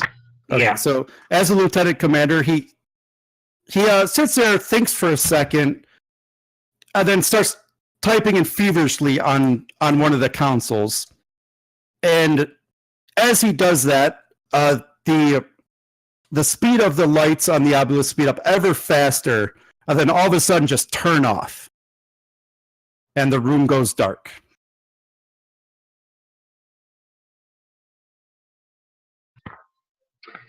I think I got it, Commander. I pull out my tricorder to confirm the reactor status. It is the alien signal is no longer registering on your tricorders, and you are able to now pick up things that a normal tricorder should read as it was scanned. So you're picking up the life signs, you're picking up the shuttles and stuff like that.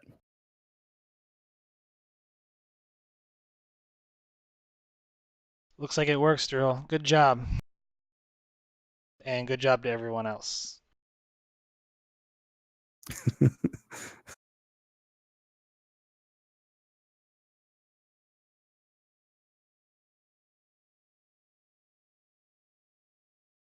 I see some reactions from the other party.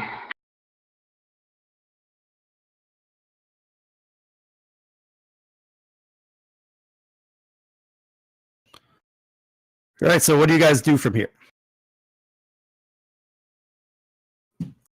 I would like to study it more, but that's for a science team. So We're going to have to negotiate with them on the idea of getting off the ship, off this planet. well, Turn this off. And if we're going to get a science scene down here, that's going to require some more negotiations. yeah. Well, let's head back and talk to him, but we should be able to talk to the engine once it comes back into orbit, and we should be able to hopefully beam up safely, since it seems like the obelisk was causing most of the disruptions.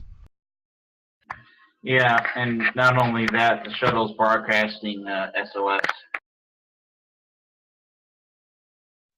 Aye.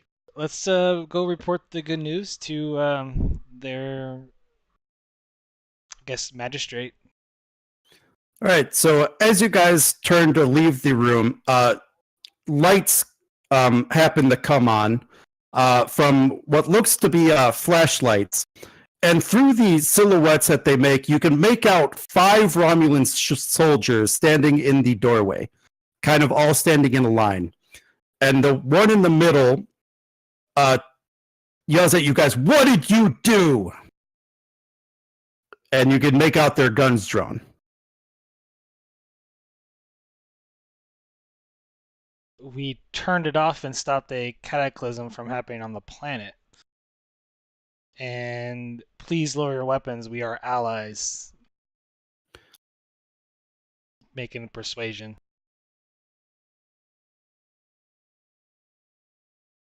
Oh,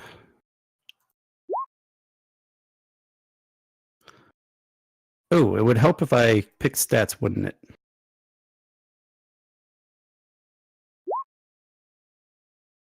So that was the commander, right? Yeah. As you say that, the Romulan in the middle fires its disruptor straight at you.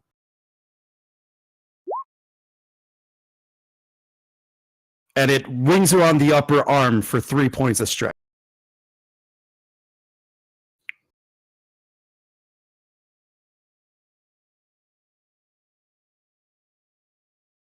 So I'm guessing we're... You are in combat, correct. Phasers out. And the turn passes to the away team. What kind of floor?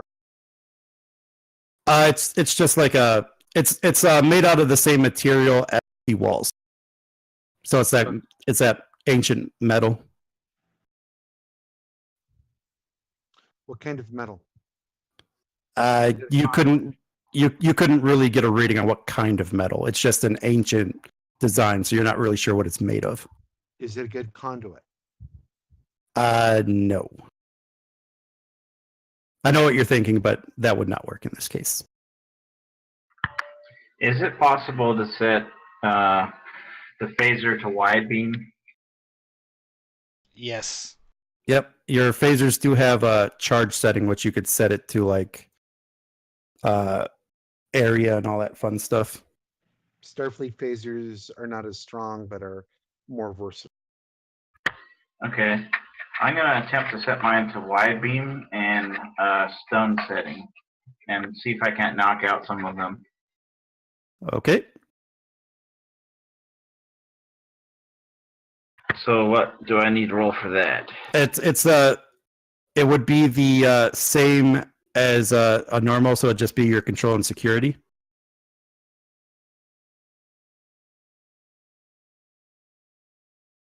And if I'm not mistaken, they would take half. Do they all take the same damage, right? Yeah, they all take the same damage. I think it's half. Double checking. Yeah, I gotta check that too.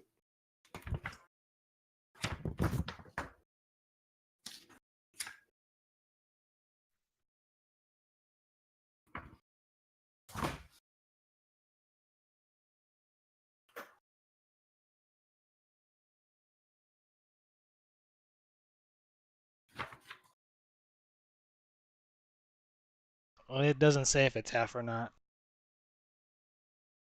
Yeah, let me get to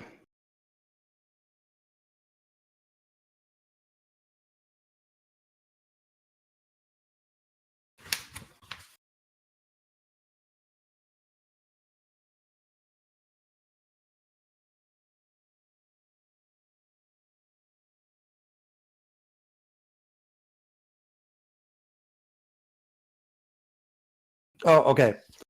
So you roll for normal against one target. In this case, it would probably be the sub commander in the middle. For every effect rolled on the dice, it would affect.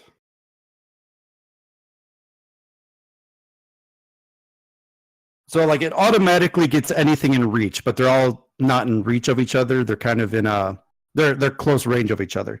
So for every effect rolled on the dice, it would hit one additional target within close range of the initial. Okay, so how many would I hit out of the 5 then? You have to roll. Yeah, you have to roll to see if you hit the person in the middle first. Okay. And then when you roll the damage, for every effect rolled on the damage, it affects another one of them. Okay.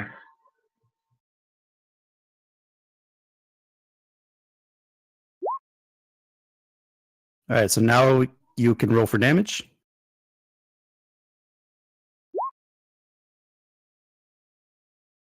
Okay, so in this instant, you're going to do 4 damage to the one in the middle, and then the 2 Romulans on either side of the commander. If that makes sense. Yep.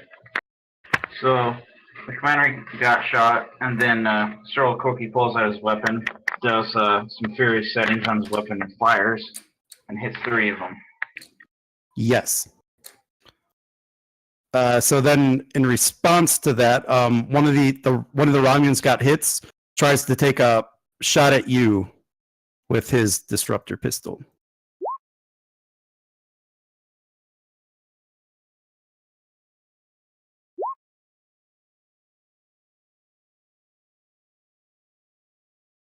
And he hits you square in the chest for 9 damage.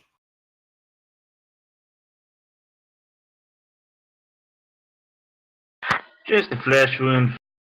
You are technically injured unless you spend determination to avoid it. Which I'm going to do. Okay. And then, yeah, I wouldn't be able to roll for the veteran for that, right? Since I'm avoiding injury. I believe so, yes. I can or can't? I believe you cannot. Okay. And then the turn passes back to the players. That knocks me unconscious, though, right? Since it's 9 points of damage. You use your determination to avoid being knocked out. Oh, okay. Owie. And so we had I believe that was the only one that left, so I guess it's back to you guys. I believe there's one of 3.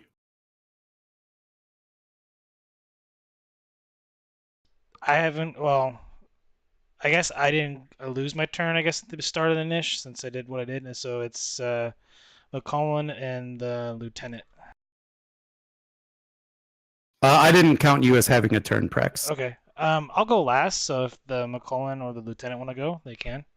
Keep I in have mind, you can use vicious on your phasers too. With the chart, you just do prepare minor for the charge, and you can do vicious on there. So each effect you roll on your challenge die, it adds more damage to it. Yeah, but doesn't Vicious also give him a threat? No. Mm. Only if you were using as a lethal. Right. So we're just stunning them. Actually, I have an idea. Can I do I have enough time to modify my phaser to do like a flash of light to their eyes, like kind of blind them? Yes.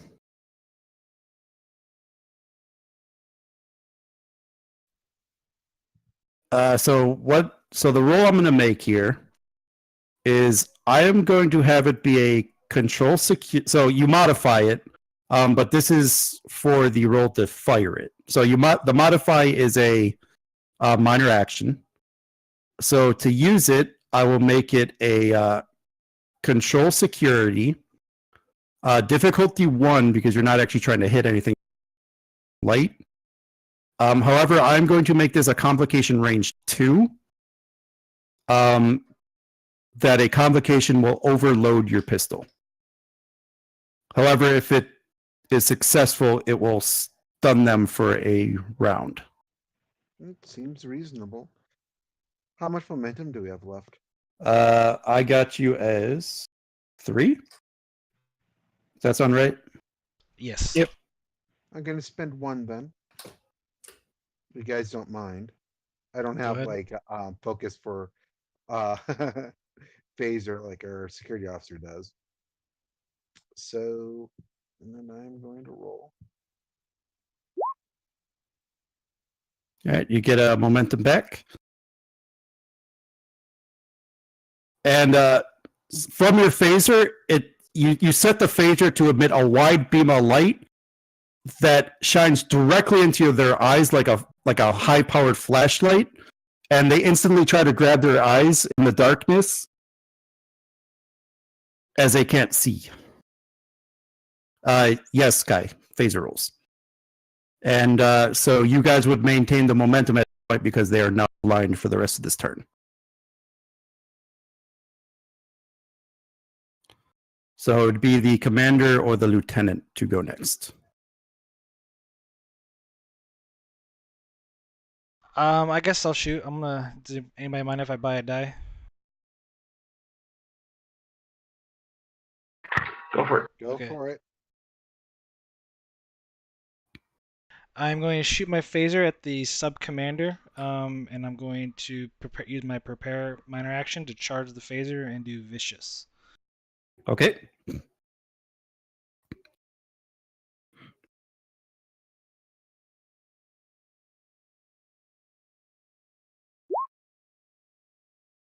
All right, damage.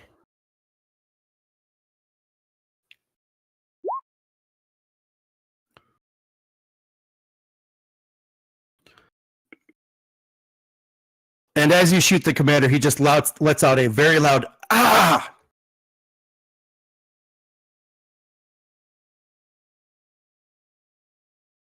And then it will pass to the lieutenant. Okay, so it's just a normal task roll using your control and security, and it's a difficulty 2 to hit a target you're aiming for.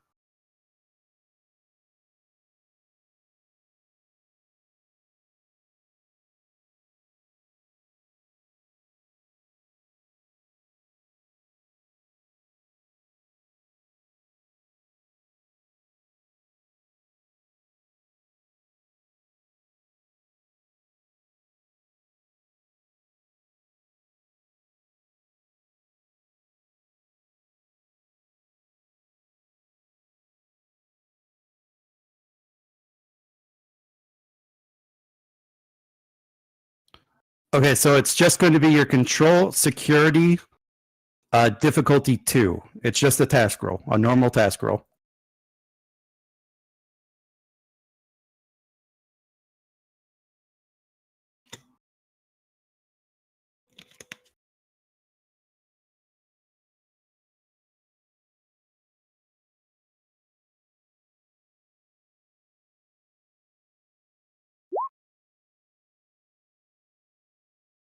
Two dice, so roll it one more time.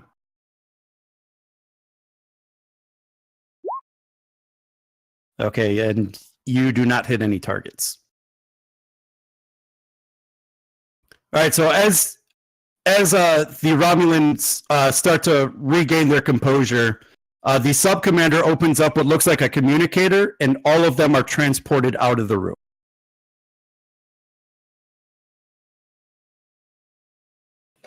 And the telltale sign of a Romulan transporter device, you know, with the green, with a whole green. There you go, you green-blooded goblins running with your tails between your legs. Stroll looks over to the lieutenant. Excuse me, Lieutenant. I could use some medical attention if you have a minute.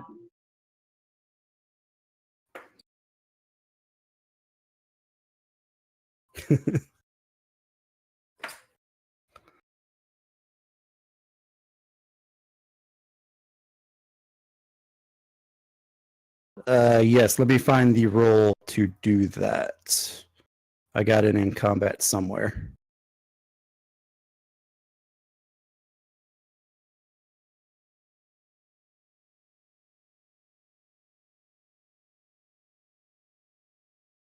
All right, so to give first aid, it's just going to be daring and medicine difficulty 1.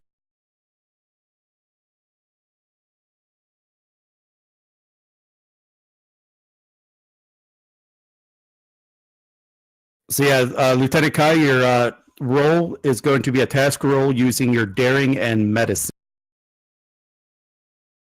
to kind of fix up the injury. One more time.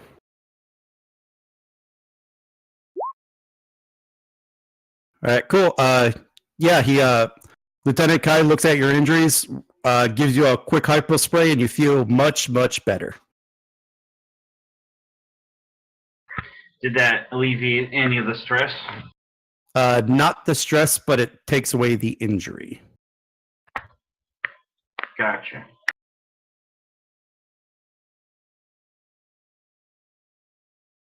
And so, yeah, what do you guys do now? And Kai says, try not to get hit again. I don't think Romulans like Vulcans very much for some reason. Let's try to get back up to the surface and contact the Imjin. I think they just want to keep all the ale to themselves.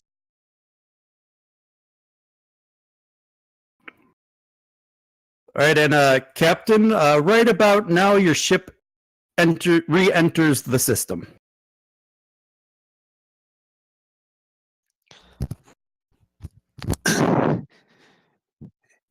Ensign, bring us to the planet.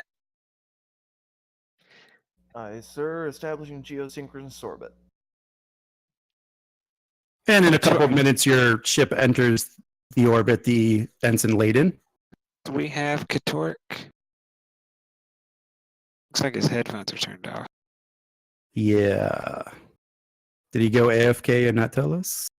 He did mention in the chat that he was going to be out for about 10 to 15 minutes. Oh, yeah, I see it now. Cool. Well, I wanted him to scan for the Romulans. So do I just say, like, he's still technically there? Right. I'll just say what he gets, and you do not detect any ships in system. Okay. And I open a comm channel to the commander. Prax here. Commander, be advised there may be There are definitely Romulans nearby. We encountered a ship of theirs. Well, we found their landing party. We shortly after you left, we engaged one of their shuttles in a firefight, which crashed the shuttle. Its engines are currently unusable, but we did locate a device among a settlement of colonists here on the planet. The colonists accidentally activated the device. We proceeded to turn it off, and then at that point we engaged in the Romulan scout team, which they have beamed away currently.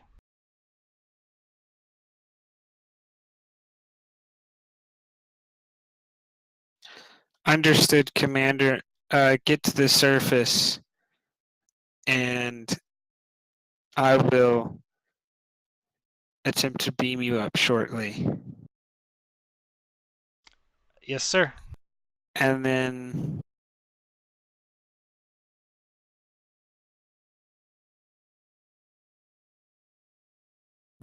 I want to Ensign, Yes, Captain. I want you to take us on a low approach in low in the atmosphere so that we can recover the shuttle and and our crew members. Or is there still interference?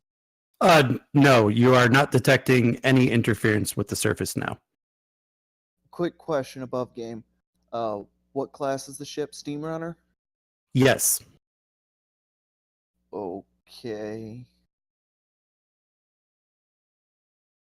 Are you trying to see if the ship can land? No, the No. ship. I know the ship can't land. No, Captain, I would not advise staying in the atmosphere for more than 2, maybe 3 minutes. I don't think we could get the shuttle out of there in time before our shields are dropped. We should be able to teleport the shuttle up using the Well, we can just scuttle the Romulan- shuttle. Or what about the tractor beam? Does it have long enough range to do that? Probably not. So on board the ship, you guys do have a cargo transporter that is more than capable of transporting the shuttle into whatever place you need it to. Yeah, I was trying to remember the dang name and like went complete blank. Yeah. Yeah, it can't, that one can't be used to transport people, but it can transport materials, cargo, small ships. You can modify it over for people. They did do that in next gen when they were helping the remember the one with the clones and then the people who were rural. Oh yeah. Jordy made a point that they had to modify it. Yeah, but like you guys also have advanced sensors, and the transporters work based off of sensors. So you guys have no problem transporting now that the interference is gone. Yep, that's why it's one of the best packages in the game. Okay. Belay my last ensign, and then I'm going to open a comm channel back to the commander.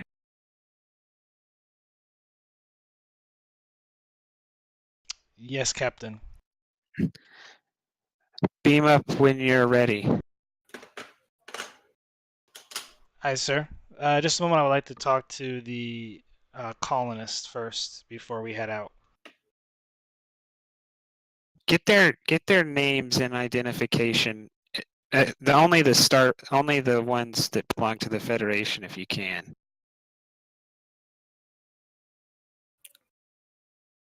I don't think any of them belong to the Federation or wanting to belong to the Federation at this time. I just out of game though, real quick. This region of space, is it not controlled by the Federation or the Romulans, or who? What? It's largely unexplored space as Okay. far as you guys are concerned. Okay, so it belongs to pretty much nobody as far as we're aware of. Right. As far as you guys are concerned, it's like international waters. Okay. Oh, hey, GM, did you get my PM? Yeah, the captain ordered something different. That's why I didn't read. Oh, Or that's why I didn't say anything about it. oh no. I was talking about the one that I sent to you directly. Yeah. About the polls. Yeah. Yeah. The captain ordered something different. Okay. McCullen and Lieutenant Kia, go ahead and beam back to the ship. Storell, you're with me. Yes, sir. I got to make sure that they didn't run rampant in the engine room. Very well. I am back. Sorry about that. Cool. You're just in time for the finale. Oh, good. Oh, by the way, is this a new scene? No. Okay. All right. So, the lieutenant commander and the lieutenant are beamed back to the ship, and you guys traverse back through the mines and re-enter the village. I want to speak to the leader of the colonists. And okay, and after a short walk, you re-enter the building where you first met what you can only assume as the leader of the colony. And as soon as you walk in, he says, "Thank you, Commander, for turning that damn thing off." You're quite welcome. I never got your name before. Do you mind telling it to me? Oh, what was I thinking? My name is Arrow Drellin. Nice to meet you, Arrow. I know, as you're aware of, this is largely unexplored space. The Romulans have definitely taken interest in this region. I would be more than happy to leave you with a communication device that you can contact the nearest Federation vessel if need be, if you require any help or assistance. I know your colonists aren't too fond of the Federation, or even and some of your colonists, the Romulan Empire, for that matter. But I just want to assure you that Starfleet will be here for you if you need it. Well, we appreciate that, Commander, but we have everything we need.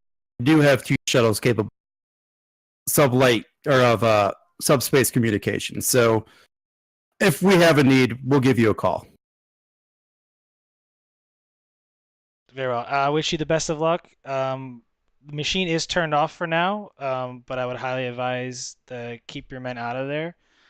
If you would like, I can request a science team to come investigate it and ensure that the machine can never be turned on again, if you would like. That's okay, Commander. We really just want to be left alone to etch out our living here. Very well, I understand, and I wish you the best of luck. You and your people the best of luck. Farewell, Commander. Tapped my comm badge and said, Prax Imjin two to beam up. And you guys are beamed back to the ship.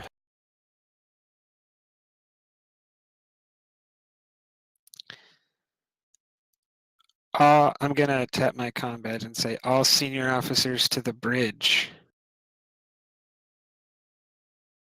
Just as you do that, I'm going to spend 4 threat here.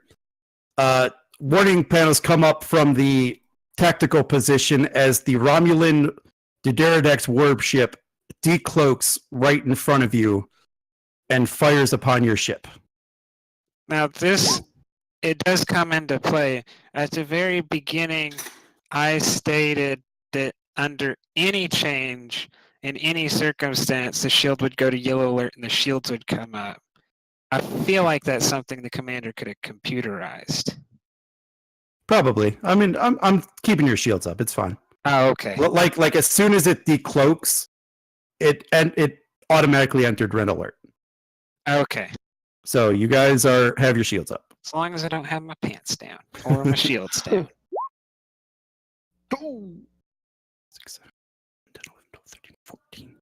Ouch. How many shields do you have? 13, I think. All right, you guys have 14. Oh wait, no, they have 14. So yeah, you guys are taking 14 points of damage. Does that eat in? Does that is that one more than the shields you? Yes, it's one more. Mm.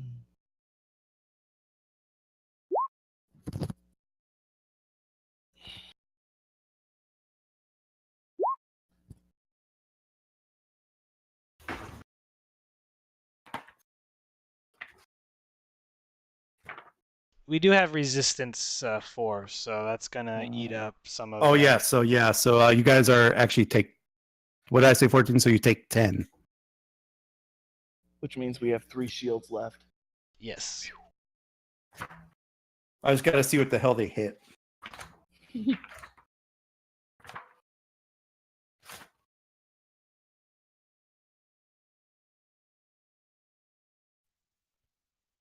Whatever it is, McCullen is going to want to. Is going to have to fix.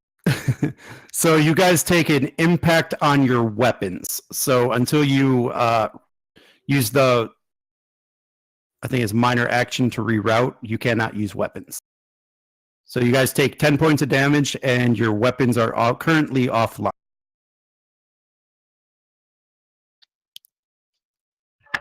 Ensign, maximum warp. Aye, sir. Sir, what about the colony down there? They have refused our help, Commander, and I am not willing to risk my ship for people who do not belong to the Federation or our allies. We will come back with a small task force, and I have absolutely no orders that deal with fighting Romulans. These are our allies. We have to leave, Commander. Yes, sir. I look very displeased that at this time, red alert, that he asked me a question like that on the bridge. Very displeased. And while that's going on, the ensign has laid in a course away from the planet and away from the Romulan warbird and engaged at maximum warp. Okay, and the Romulan ship does not pursue. And with that, I believe we have reached the end of the episode.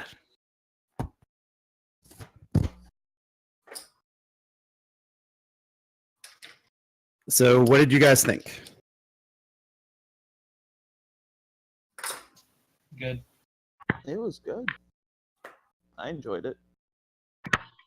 That's pretty good. Got back to the ship and then said, yes, I can shoot something. And then, yes, I don't have weapons. And fuck my life. Yeah, it was a little anticlimactic because we had no chance to fight them after that first salvo. Oh, yeah. That was a ridiculous amount of damage.